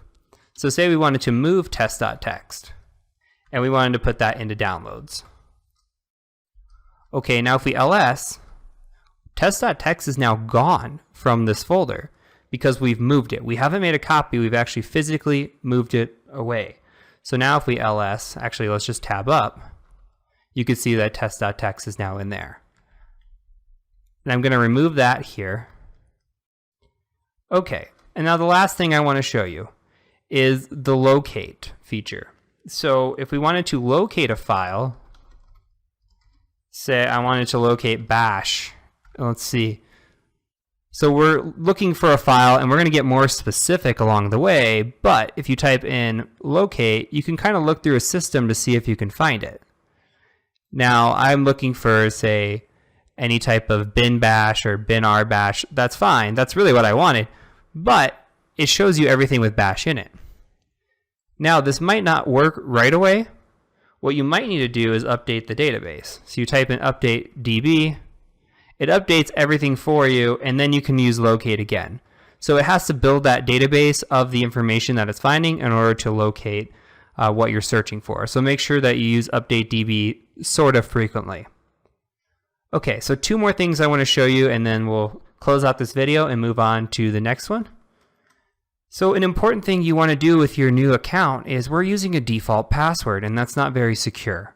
So to change a password for our user, we can just type in PASSWD, and now it's going to ask us for a new password. So instead of using Tor, we can use something else. I'm going to type in the very secure password as my password for an example here. But if you plan on using this machine for future reference, you can type in a secure password and kind of keep it. So lastly, I wanted to show you is something called man. So man pages. Man pages are your instructions for any command that you're running. Most commands come with a man page. So let's say we want to look at ls. We can say man ls. And then it's going to give us all this information here about ls. So if you see, it says ls is list directory contents. Awesome. And then it gives you what options we can do. Well, we can do a -a for all, which you saw earlier. And you can kind of scroll through here and just see exactly what it has to offer.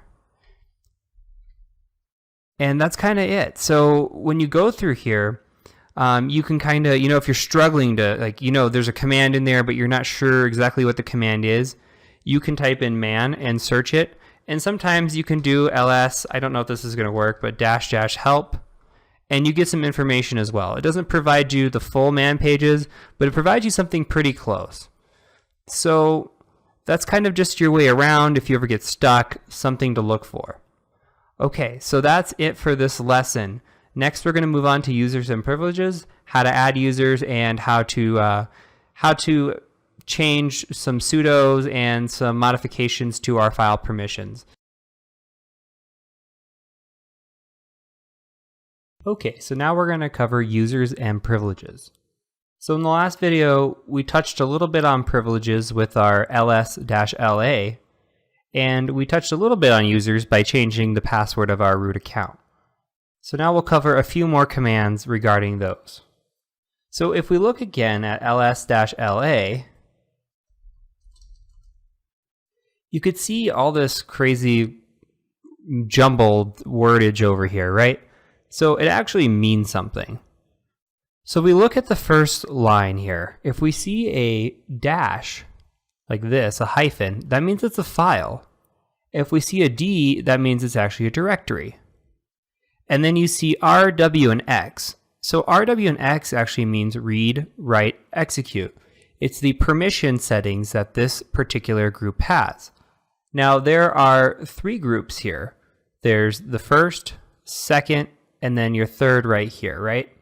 So your first group right here is the owner of the file. So it looks like the owner of the file has full read, write, execution, right? And then the next set of 3 here is actually the permissions for the members of the group that own the file. So this is a group ownership as opposed to actual ownership here. So for the people that are in the group that has access to this file, they can only read and execute. They can't write to it. Now, for the last one, this is just all of their users. So any common user here can actually just read and execute. They can't write the document.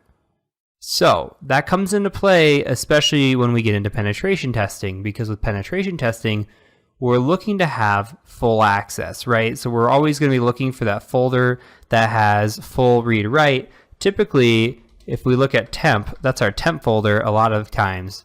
You see the temp folder has full read, write, execute. So when we're doing penetration testing, we're trying to upload some sort of exploit, we might actually upload it into the temp folder because that's where we can execute those files. However, we could also be looking for other full read, write, execute files where we need to modify them and give us root access to a system. So it's all about insecure configurations, and we're going to cover that more once we get into the actual penetration testing part of the course. So for the Linux Essentials part of the course, all we need to worry about is these file permissions. Another important feature of that is if we were to create a script, our script's not going to be able to run until it has full access. So how do we change access here?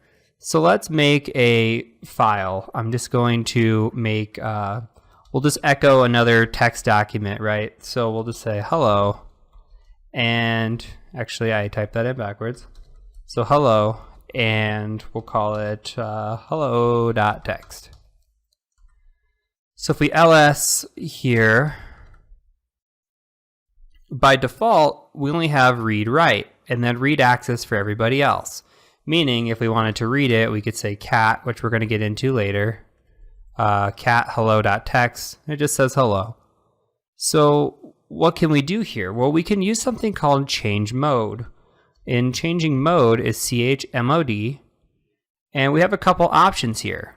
So we can do a plus, right? And we could say, well, we want read, write, execute, or we just want execute. But another way I like doing it is you have a number feature. So the one you really need to know is all sevens. Sevens gives you full read-write access across the board. So if we say chmod 777 hello.text, now we ls la.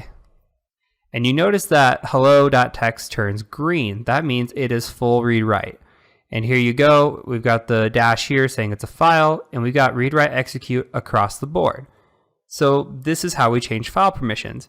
You don't need to necessarily know about the other numbers in terms of penetration testing. It becomes more in terms of configuration and security management of files if you were to get down that path. So to stay on the easiest path, just remember 777 or +X will work as well. So changing the mode is critical, and we're going to cover it time and time again throughout the course once we get a little bit deeper. So a couple more things we need to talk about. Say we wanted to add a new user. Well, there's a feature called add user. So we say add user, and 1 or 2 names is allowed. So we need to add user, say John. Okay, so it made something for John. Let's give him a password. Give him a password again. And we'll just hit enter for the defaults. It's all correct. Okay, so we now have a user named John. And we can confirm that. We can actually cat the etc password file here. And you see down at the very bottom, we have this user John. So this etc password file, you're going to become very familiar with because it shows you all the users. Now there's a lot of times when you're doing penetration testing, you're going to have access to this etc password file because it doesn't provide the password anymore. It used to a long time ago. Passwords are now in the shadow file, so you actually have a little bit of access and information disclosure here at the hands of poor configuration. So you see that I've created a user John. Well, that gives us a little bit of information. Say there's SSH on a machine or something else, we can use that username of John to try to break into the machine. So we'll cover that again later. But if we wanted to see what the etc shadow file looks like, now we come in here and you've got these jumbled stuff here, right? So it's just a hashing format. So what we're doing is we can actually use a tool like Hashcat to break this down and crack these passwords. Now, a password will be very easy. But just know that if you have access to the etc shadow file, you have a good chance of cracking a password, depending on your capabilities and depending on the strength of the password, that'll allow you access to a machine. So something to think about there. Okay, so now we have our user John. Let's go ahead and switch to him. So we can use something called SU, which stands for switch user, and we'll say switch user John. Okay, so it automatically gave us John here. Let's see if we could switch back to root. Okay, we can't just switch back to root because we need root's password, right? So we can type in password and that works. But if we didn't know the password, then we'd be stuck on John. We were able to access John because we were already root. So this comes into play in terms of users. Let's go back to John here. Now, if you're a user, you have to be able to do certain things. You need permission to do certain things, I should say, right? So root has full access and permission to do everything. But John, we just created John. John doesn't have any sort of access. So if we wanted to change the password, say we want to change the password for root, I can't modify the password information because I don't have that kind of access. Now there is something called a sudo, which would provide John that access if we gave it to him. So it's called a sudoers file, and basically anybody in that sudoers file can change permissions given if they are a sudo user, right? So we would type in sudo password root, and it's going to ask for the password for John, but you're going to notice, hey, John's not in the sudoers file. John can't do this. So John has base permissions, right? And we're going to counter that a lot of times in penetration testing, where if we get in, we'll get something called lower privilege, and we'll get an account like John, and we're going to try to escalate into root, but we just can't do it. You know, the chances of doing that and having a John in a sudoers file is just not high. It's possible, but it's not likely. So for now, just know that if you want a user other than root to have access to file permissions, you need to have them in the sudoers file. That becomes useful too in penetration testing because you can look at the sudoers file if you have access to see what users have sudo privileges. Okay, so that is it for this lesson. In the next lesson, we're going to be covering network commands and moving on gradually towards scripting. So let's go ahead and get there, and I will see you when we get over there. Okay, so now let's cover network commands. So the first command I want to cover is ifconfig. So you may be familiar with the Windows version of this, which is ipconfig, and they pretty much do the same thing. So it shows you here your different interface types and the IP address associated with them. So ETH0 here, Ethernet 0, has an IP address of 192.168.132.164. You can see the net mask, the broadcast address, and you can see the MAC address as well. And we also have a loopback address here. Now, if your machine has a wireless adapter, or at some point you want to do wireless penetration testing, you're going to need iwconfig. And you should not expect to see anything on this at the moment unless you're using a laptop. Then you actually might see a configuration down here for it. If you would see something under iwconfig, you would see like a WLAN 1, WLAN 0, something along those lines. Okay, and another common command that we're going to see is going to be the ping command. So we can just type in ping and the address that we're trying to talk to. So for example, I'm going to try to ping my home router, and I get talking back. So if I tried to ping something that wasn't in my network, like a 16.1, you're going to see the results change. So with ping here, ping is going to be endless. Until we hit something like Control-C to stop it, it'll ping forever. So I'm going to hit Control-C again and kind of show you the difference. So you see that we attempted to ping here and we got replies, we got information back. Well, that's good. That means we're talking to the other machine. It says, hey, are you there? It says, yeah, I'm there. And we try to ping this machine here, but this machine's not talking back. It could mean that the machine is not on the network or that the machine is just blocking ICMP traffic. ICMP is another word for ping. So moving on to the next command, I want to show you ARP. So the best way I like to type in is ARP with a switch of A. And ARP is just going to show you MAC addresses that it talks to and the IP address. Actually, I said that backwards. It's going to show you the IP address it talks to and the MAC address associated with it. So if an IP address reaches out, say 192.168.15.1 talked out to this machine, it's going to say, okay, hey, who are you? It's going to send a broadcast message out. It's going to say, who has this IP address? And then the IP address will respond and says, hey, I do, and this is my MAC address. So ARP is just a way of associating IP addresses with MAC addresses. And once you know that, you can also look at netstat. So netstat-ano is another one of my favorite commands. And this shows you just the active connections that are running on your machine. So if we scroll way up, and you can just kind of see what's open and what's talking here. Where this really comes in handy on a penetration test is to see if a machine is talking to somebody else. Same thing with ARP.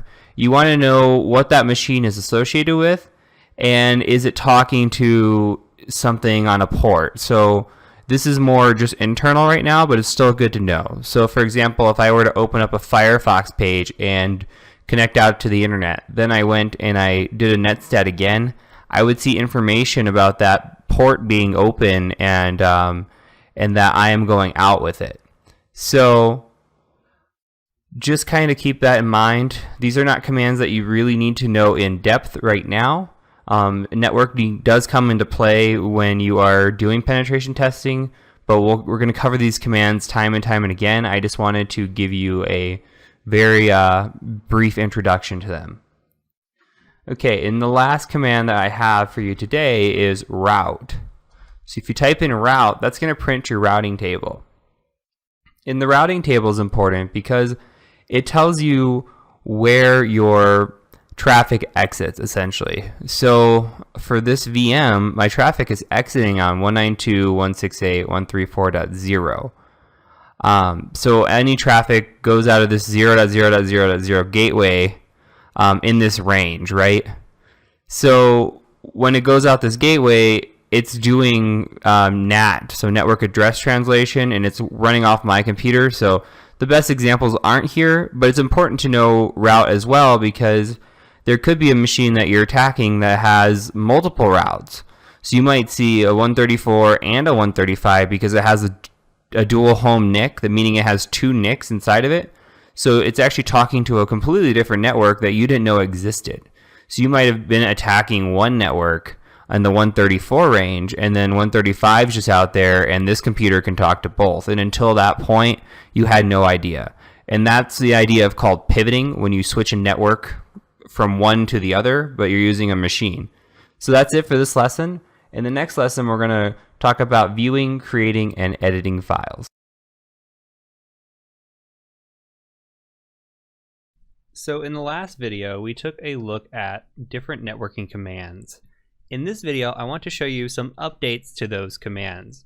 Now, we were running IP or ifconfig, so we were doing ifconfig, and that works, and that's fine, although it is becoming deprecated. So it is still my go-to, if I'm being honest with you, because I like to stay old school, but I do need to show you the new and improved version of ifconfig.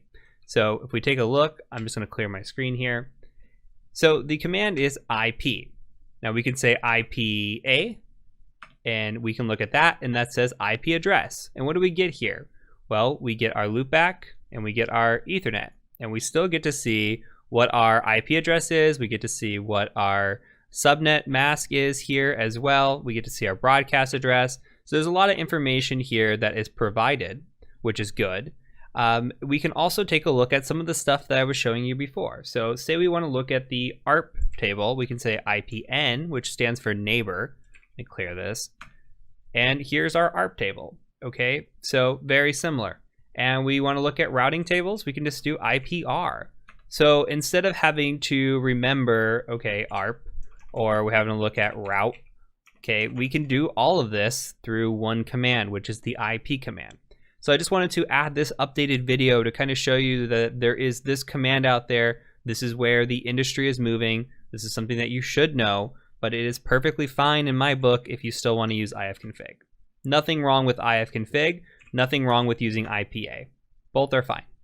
Okay, so just another command for your repertoire and for your tool belt, and something to keep in your back pocket.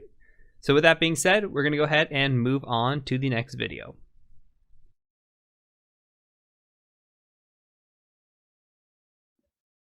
All right, so second to last video here in our Linux series, and this one is a very important one.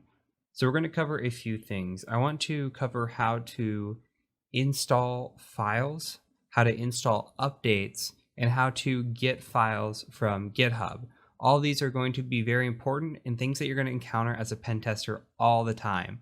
So from a Linux perspective, let's say that you want to update your system and you're in the terminal. Well, what you can do is you can say something along the lines of apt update, and we'll say also apt upgrade when you're done with that. So what this is going to do is this is going to go out, and you can see these archive.linux, and I'll scroll back up here.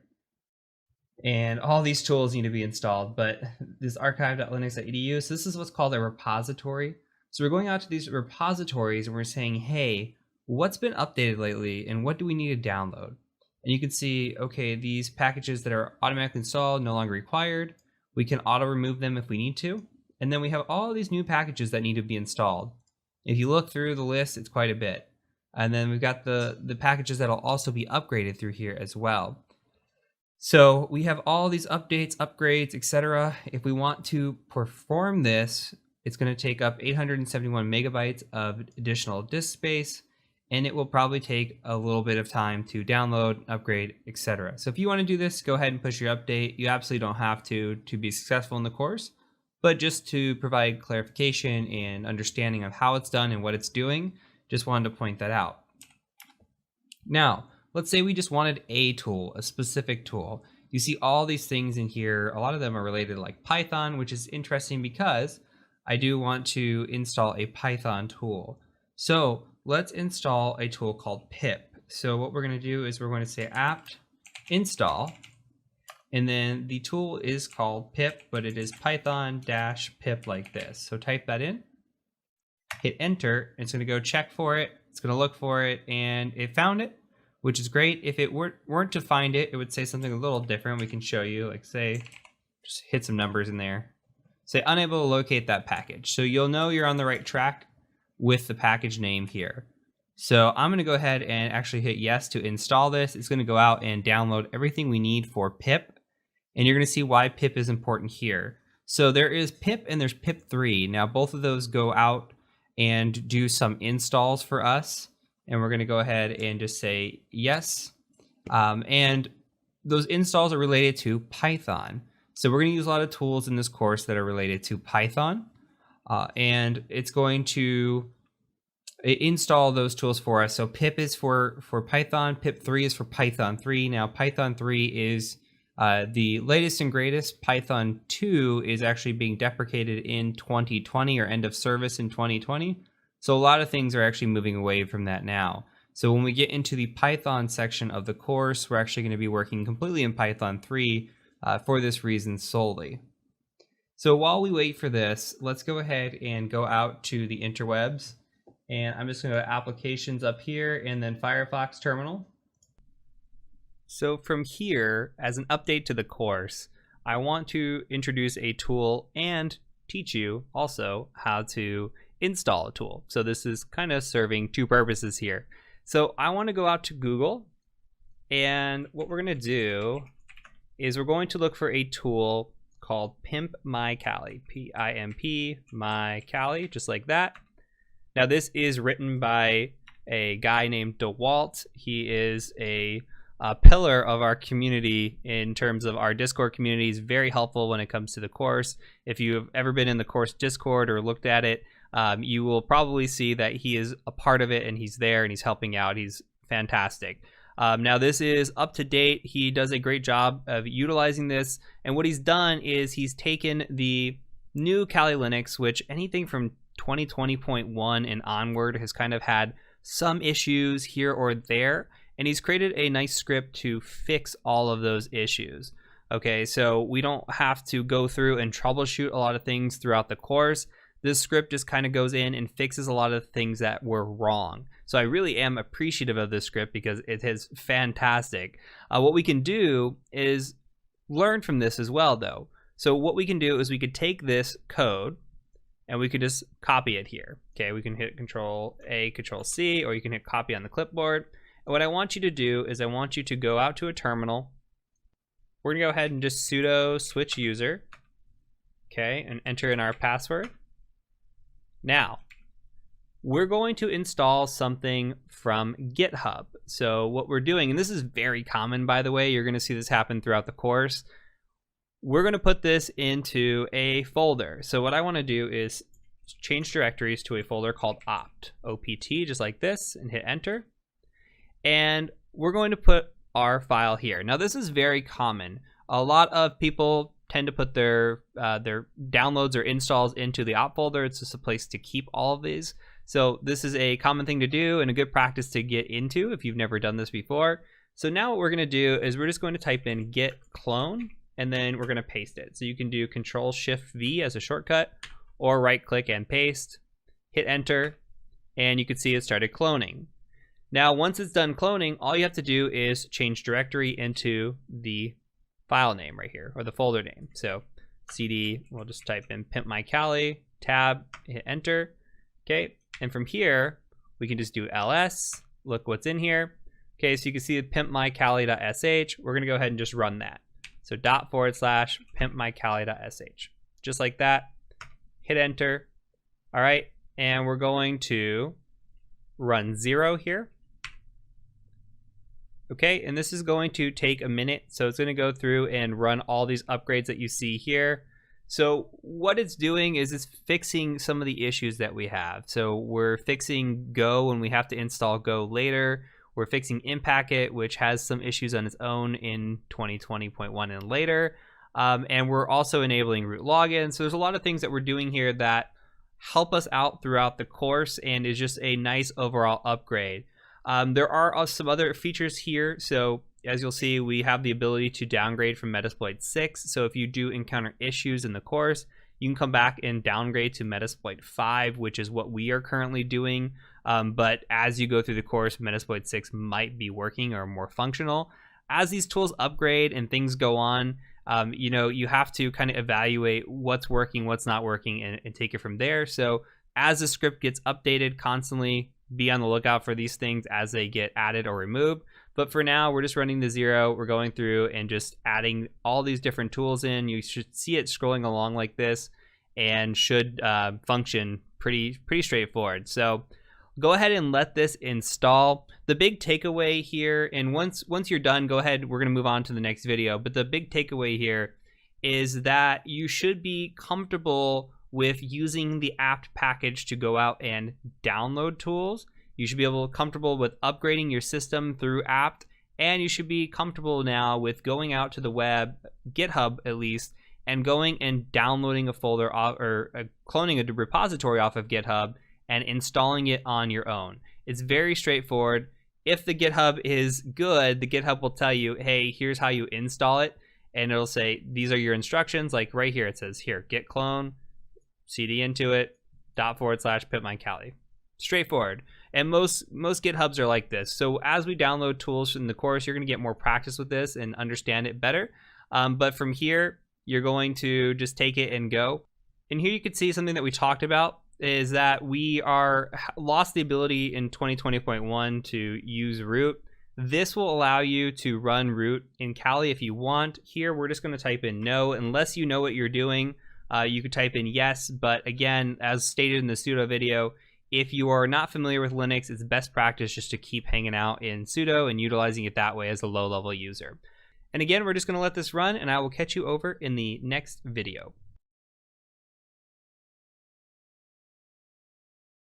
So there's one more tool I want to install because I use it quite a bit throughout the course as my go-to note editor, and I'll talk some alternatives as well, but I just want to make sure that you have it installed and you have it at your disposal if you want to use it. It's not the only text editor in Linux, and I'll show you those options, but that tool is going to be called gedit. So if you just do apt install gedit like this, actually let's do a sudo apt install like that, enter in our password, and then go ahead and just hit enter for yes. We're going to let this install, and it should be pretty quick. Now, what this is going to allow us to do is just have a text editor option. You're going to see this in use in the next video, but we get to say gedit test.txt as an example, and it'll bring up this text editor. Plain and simple, that's all it is. Now, you'll get some warnings like this. If you see a warning, just ignore it. Don't even worry about it. As long as you're able to get into the text editor and edit, that's fine. I'm going to close this out without saving. Another thing that you can do is you can use mousepad and just say test.txt. That's fine. And you can use nano, test.txt, same thing. And you'll see these throughout the course, so don't worry about having to memorize them right now. But there's a few different text editing options. I just wanted to install gedit and show you gedit because I use it so much throughout the course, and they removed it from Kali Linux in 2020.1, I believe. So I just want you to be familiar with it and know how to use it if you want to. So that's it. We're going to go ahead and move on to the next video.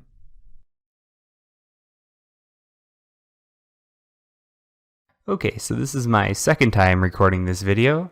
The first time I forgot to turn my microphone on and performed for my cat. So she approved of it. Let's see if you approve of it the second time around now that I have a little bit of practice. So what we're going to be talking today is we're going to be talking about viewing, creating, and editing files. So I've already showed you the echo command. If you recall, we used echo to create a file, right? We created a hello.txt. And we can just echo hello out to the terminal. We could say echo hello, and it'll say hello back. So what we can do with echo is we can use it to write to a file. So if we were to say echo hey, and then we write it to hey.txt, well, we can look and see that hey.txt is here. And you can see my files from the previous one, so I'm trying to come up with more ways of saying hello. but we're going to use hey.text here. So if we cat hey.text, all cat does is print out to the screen what is in a file. It says hey. Okay, so let's say we want to append cat, or we want to append hey.text. Well, we can tab up here. What if we just say hey again? And we've got this greater than symbol here, and we're just putting it into the hey.text file. Well, that didn't work. We didn't append it, we actually overwrote it. So what can we use to actually append this here? What we can do is we could say hey again, right? Just to give us something different. And we can add a second greater than symbol here. So now if we cat the file, you can see that we actually appended to the end of it. So this becomes incredibly useful when we are either adding stuff to a list, say we're gathering IP addresses and we just want to combine our lists, or when we're creating a series of commands and we're going to use those commands to send all at once. We're going to cover that later when we talk about file transfers in the penetration testing section, where we use a set of commands like this on a Windows machine to actually transfer files via FTP. It's just so much easier than typing them all in one by one. We can create a little document and run the document. So this becomes useful when we have a series of commands, and for other reasons as well, as you'll learn as you go on in your Linux career. So we've talked about echo and we've talked about cat. So let's talk about some other ways to create a file. We can use something called touch and just say new file.text. And if we ls, you could see that new file.text is here. But if we cat new file, there's nothing in there because we haven't put anything in there yet. So there's a few things that we can do. We could use echo and append the file, right? We could also use a tool called Nano. Now Nano is a terminal text editor. There are other terminal text editors like Vi and Vim. I don't prefer those personally. I like Nano the most. Some people have their preferences. So I encourage you to play around with any of them as you wish. Vi and Vim are the other two. But for this course, we're going to be using Nano. So if I say nano new file.text, I could type whatever I want in here. And we're going to be using Nano a lot to create scripts, to create Python scripts, and to edit shellcode as we get into a little bit of exploit development. So I'm going to hit Control X, I'm going to hit Y for saving, and then we'll save it to new file.text. If we cat this, now it says, hey, I could type whatever I want in here. So that's one way of editing it. Another way of editing it is using a graphical interface. So we can use gedit and say new file.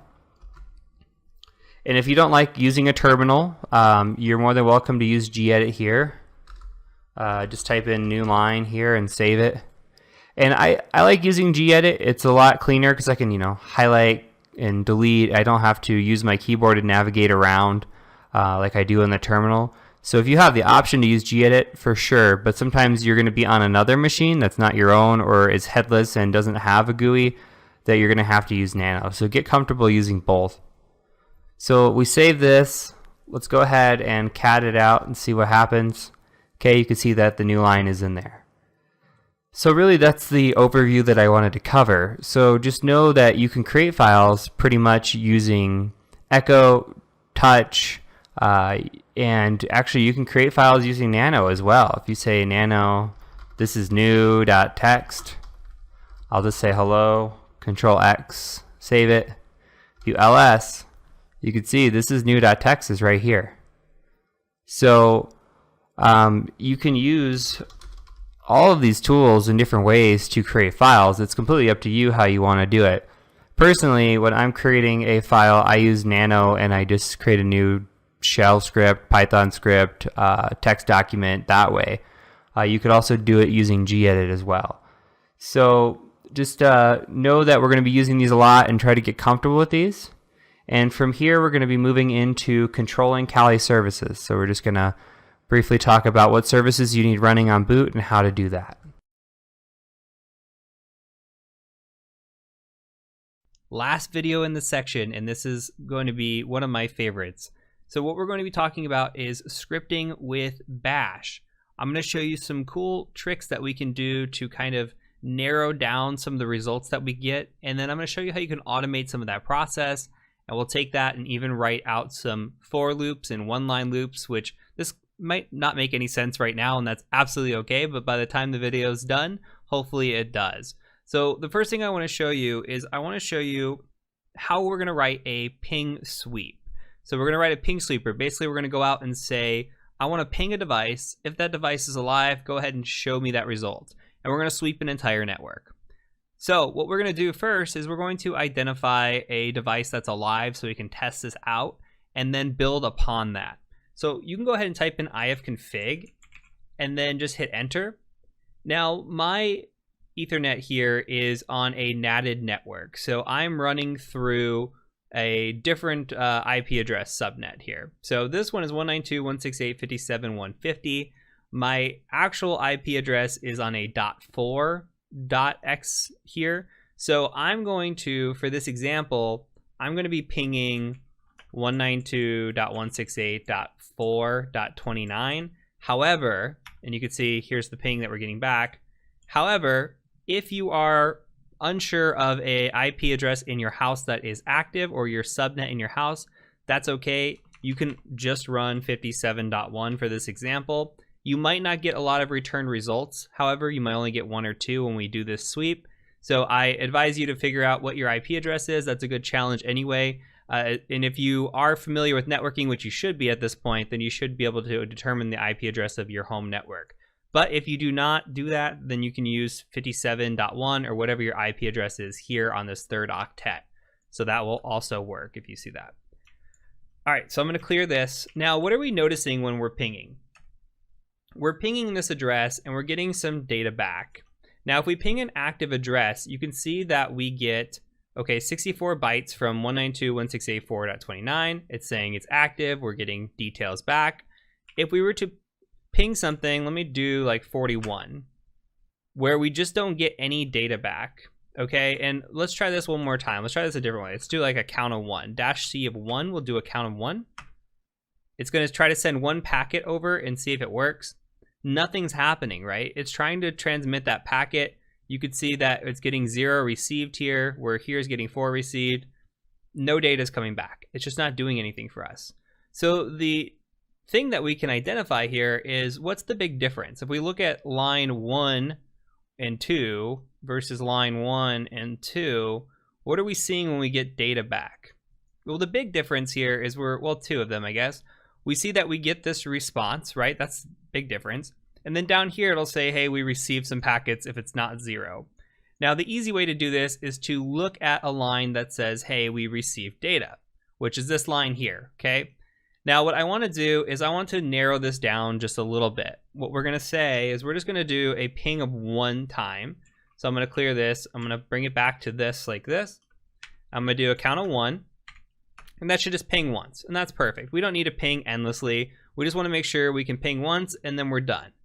Okay, and then from here, I'm going to put this into a text file. I'm just going to call this ip.txt, just like that. So when I cat out ip.txt, now you can see that I have this file. It's stored. I don't have to run the command again. We're good to go. So what we're going to do now is we can take this and then we can start gathering data based off of what we see here. So what I want to do is I want to just extract this one line here, the 64 bytes from 192.168.4.29. And the best way to do that is with a command called grep.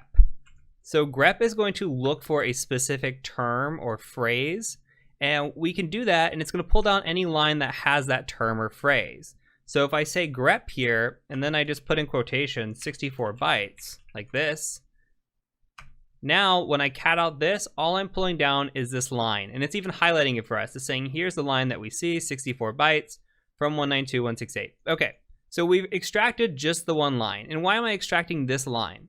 Well, if we're building out a ping sweeper, what I want to do is I want to sweep every single IP within a specific subnet.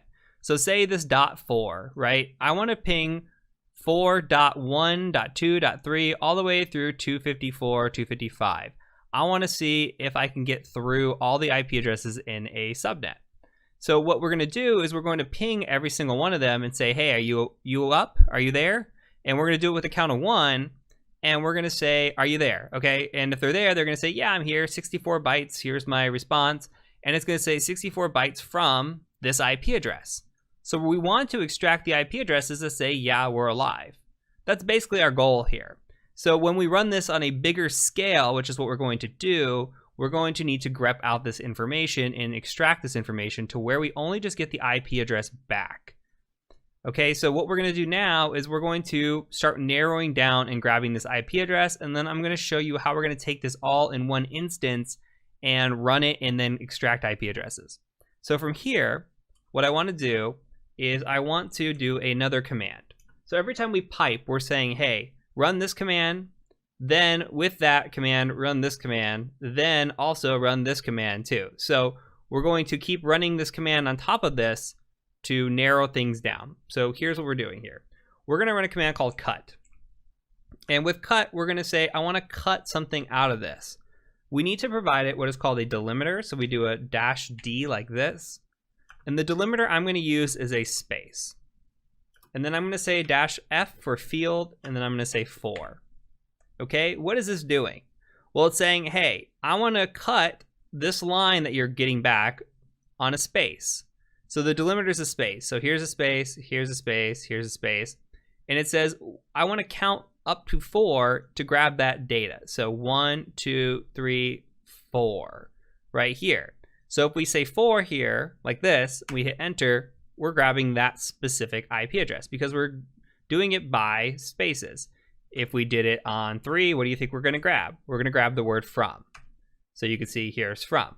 So what I want to do is grab the IP. So we're going to use this cut just like this, use our delimiter, and then get to the correct field position that we want to grab the IP address. All right, so we've got the IP address. Now there's only one thing wrong here with this IP address, is that there is a little colon on the end of it. We just want this without a colon at all. We want it just like this. Now there's a couple ways we can do this. We could use something called sed. Sed's a little bit complicated and a little bit advanced, I would say, for where we're at right now. So I'd rather teach you an easier way to do this, and that is called translate. So with translate, all we're going to do is we're going to do one more pipe like this, and we're just going to say TR for translate, a -D for a delimiter again, and then we're going to say we want to get rid of this. And that's it. We're just getting rid of this. Okay, so if we run this one more time, now you can see that we've successfully extracted this IP address out. That's our goal. That's all we wanted to do. Now, how can we apply this to something bigger? How can we make this part of a bigger script? That is the question. And we're going to do that. So what I want you to do is I just want you to copy this, okay? Copy this entire line. And we're going to go into a mouse pad. So let's copy the selection. And I'm going to clear my screen. I'm just going to say mouse pad. And we're going to call this ipsweep.sh. Okay, so this is going to be a bash script. And I'm going to make this bigger. And the first thing we're going to do with our bash script is we have to declare that it's a bash script. We're going to say #bang right here, or shebang is what we'd call this, /bin/bash. This allows the machine to know when we run this, this allows bash to know, hey, we're calling this, here's the location of bash, this is what we're running with the script. You're also going to see this when we use Python as well. You'll see the declaration here at the top, or when we're calling this out. So I'm going to go ahead and Control S and save this. That'll add some nice color to this, so when we're coding this out, we get to see in color. I like that a lot. I'm going to actually make this a little bit smaller and then make this like this here so we can get the whole picture. Okay, so what I want to do is I want to paste in what we just wrote. So I'm just going to Control V here and paste that in. So we don't need to do a cat of an IP address here. In this instance, instead, we're going to change this back. We're going to ping. Remember, we want to ping every device in the network. So we want to ping, say if we're pinging 192.168.4.x, okay, we want to ping that. And we can leave this like this for now. Don't worry about changing anything here. This is just going to be a placeholder. We're going to do a little bit of extra syntax here to make this work. So we're going to write what is called a for loop. So we're going to say for, and I'll explain what this does here in a second. You're also going to see this again when we get into Python and coding. And so you'll be able to understand more and more about loops and what for loops are, while loops, etc. They're very, very useful and very common in coding and scripting. So I'm going to say for IP in, and then I'm going to say sequence 1 through 254. Now, very important, this character here is not an apostrophe, okay? This is not an apostrophe. This is the little line, I don't know what it's called. It's above the tilde next to your escape button on your keyboard. So it's this right here, okay? It's like a backwards apostrophe almost. I'm sure there's a term for it, I just don't know it. So you come in here and you say, okay, for IP address in sequence 1 through 254. And I'm gonna explain what all this does in a second. I want you just to type this out for now.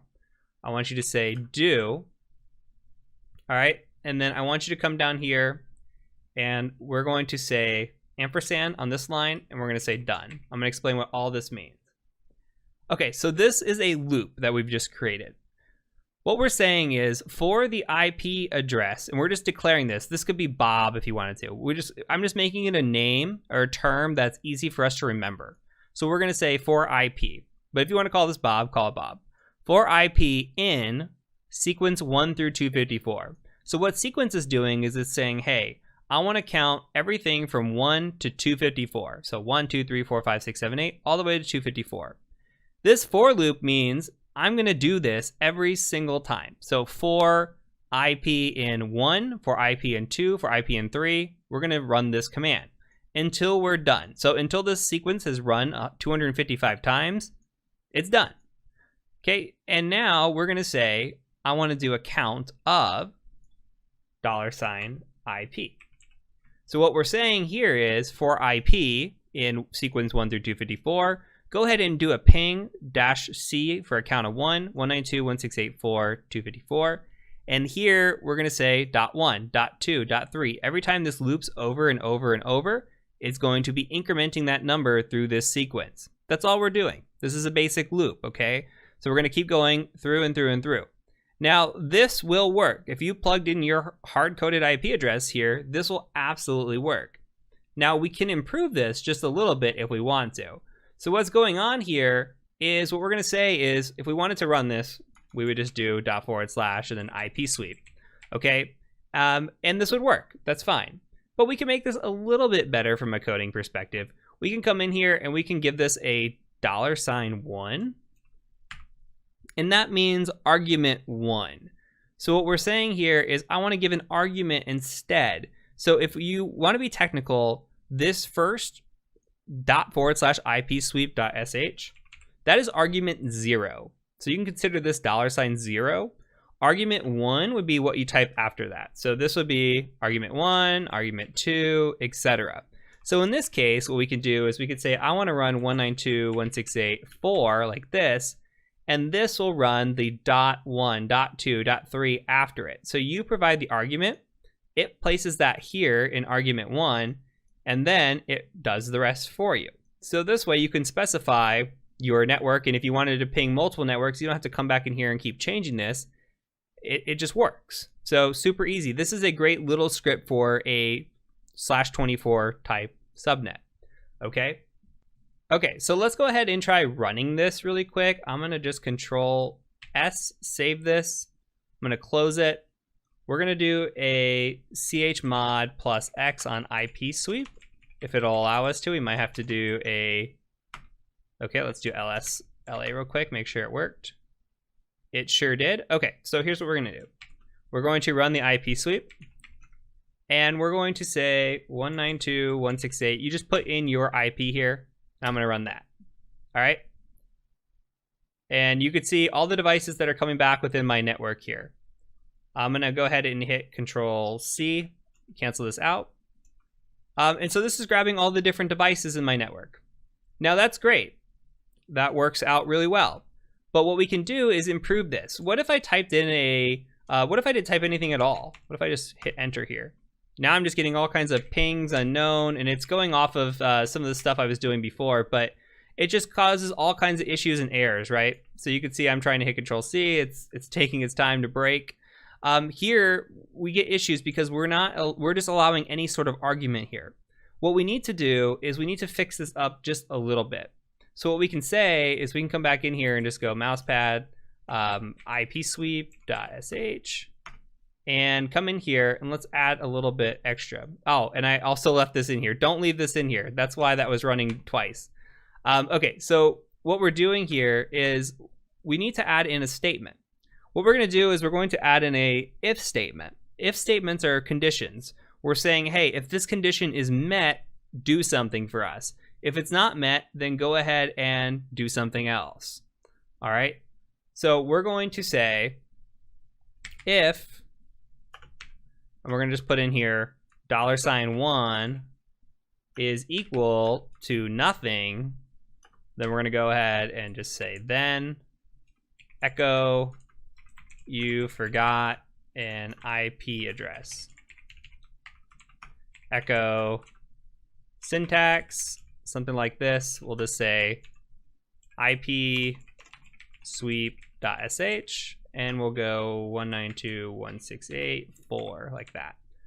Okay.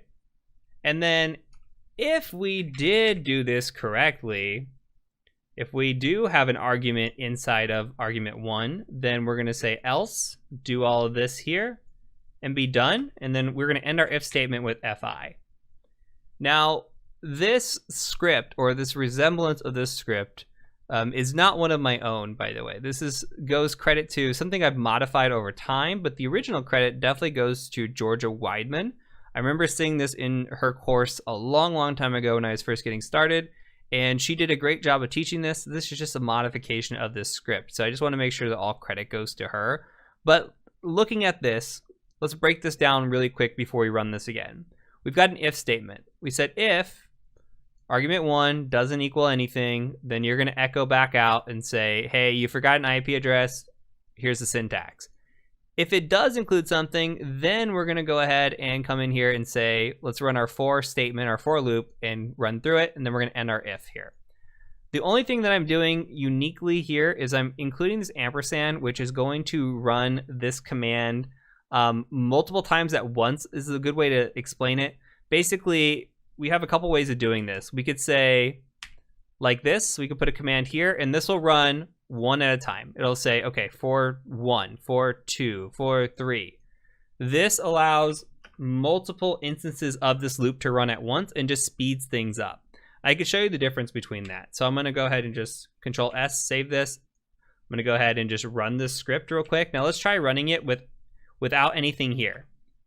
Okay, now look, it says you forgot an IP address. So look, we did that correctly. Now let's go ahead and add the 192.168.4, run it. And you can see, okay, it's sweeping, but it's taking its sweet time.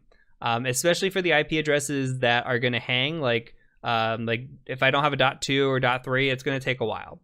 So I'm going to Control C and get out of this if it'll let me. And it looks like it's actually going to hang. So what we can do is we can come back in. I'm going to open a new tab real quick just while that's waiting. And I'm just going to say mousepad, and we're just going to go back into ipsweep.sh. It's in this folder. There we go. Okay. So from here, I'm going to change this back to the ampersand, and I'm going to save it. I just want you to see the difference really quick and why I run it like this. So ipsweep.sh 192.168.4. You can see it's picking everything up really fast. All right. What I can do now is I can run this and then store this into like ips.txt, something like that. Just like found IP addresses. Okay, so now if I cat ips.txt, I have all the IP addresses I just found, and I found them that fast versus this, which may still be going, and it is, and I can't even kill it. I'm just gonna close this out. Okay, so this is the big difference there with that ampersand and the speed of what it is capable of doing. So with all that being said, we could take this and do one more thing. So I want to show you how we can utilize a one-liner. These are called one-line statements in Bash, and we can do similar to what we just did and accomplish that in this command line. So now we have an IP address. We have a list of IP addresses. Let's say that we want to run nmap. Now, we haven't gotten to Nmap yet. You don't need to really know about it. Just know that it is a tool that allows us to go out and do port scanning. Okay, so typically we would just say something like Nmap, and we might do something like dash T4 dash A dash P dash, like this. This is just saying, I want to run Nmap scan, I want to look at everything, and I want to scan all ports. This is just an example. You can just run Nmap IP address like this, and that would be fine too. Like we could just go 192.168.4.29, and we'll do a quick Nmap scan. Okay, but what we can't do here is we can't just say, hey, I want to run, well, we could say, I want to run Nmap for everything in .0/24. The issue is it's going to take time looking and finding what IP addresses are valid here. If we have a list, we can automate this process quite a bit. We can just come in here and we can say something a little bit different. We can say, hey, for IP, we're using the same kind of syntax, in $, and we're going to put parentheses here. We're going to say cat, and then we're going to say ips.txt, and then we're just going to do this. We're going to say do nmap $IP, and then again, we have the option of doing done, or we can do ampersand done, just like this. Okay, I'm just going to do done here as an example and just show you. So this is really easy. We're saying, hey, for every IP address in this list, and all we're doing is we're catting out this IP list that we just had. So it's going to take the first IP, then run the Nmap scan, and it's going to come back and run the next one. So until this list is completely done, it's going to keep going through this loop. That's all it is, a simple loop. And then we're going to say done. It's going to take that IP address, it's going to start scanning it, it's going to go through and hopefully find information and go in a loop. So this is a quick way to automate some of this process. I actually do this with a lot of my scripts where I will do some probing, see if anything is out there that's alive, put it into an IP file, and you're going to see this later in the course, and then Nmap scan that. So think about this. Hopefully this gets your wheels spinning on what you can do to really start scripting some of this stuff out. And this is going to be the first time you get your hands dirty with scripting. We're going to go on again with this, and we're going to get more advanced as we go. But this should be a good introductory lesson to you on how we can build a simple tool and automate a lot of this process fairly easily with just a little bit of command line syntax. So we're going to go ahead and move on to the next section, and I will see you over there.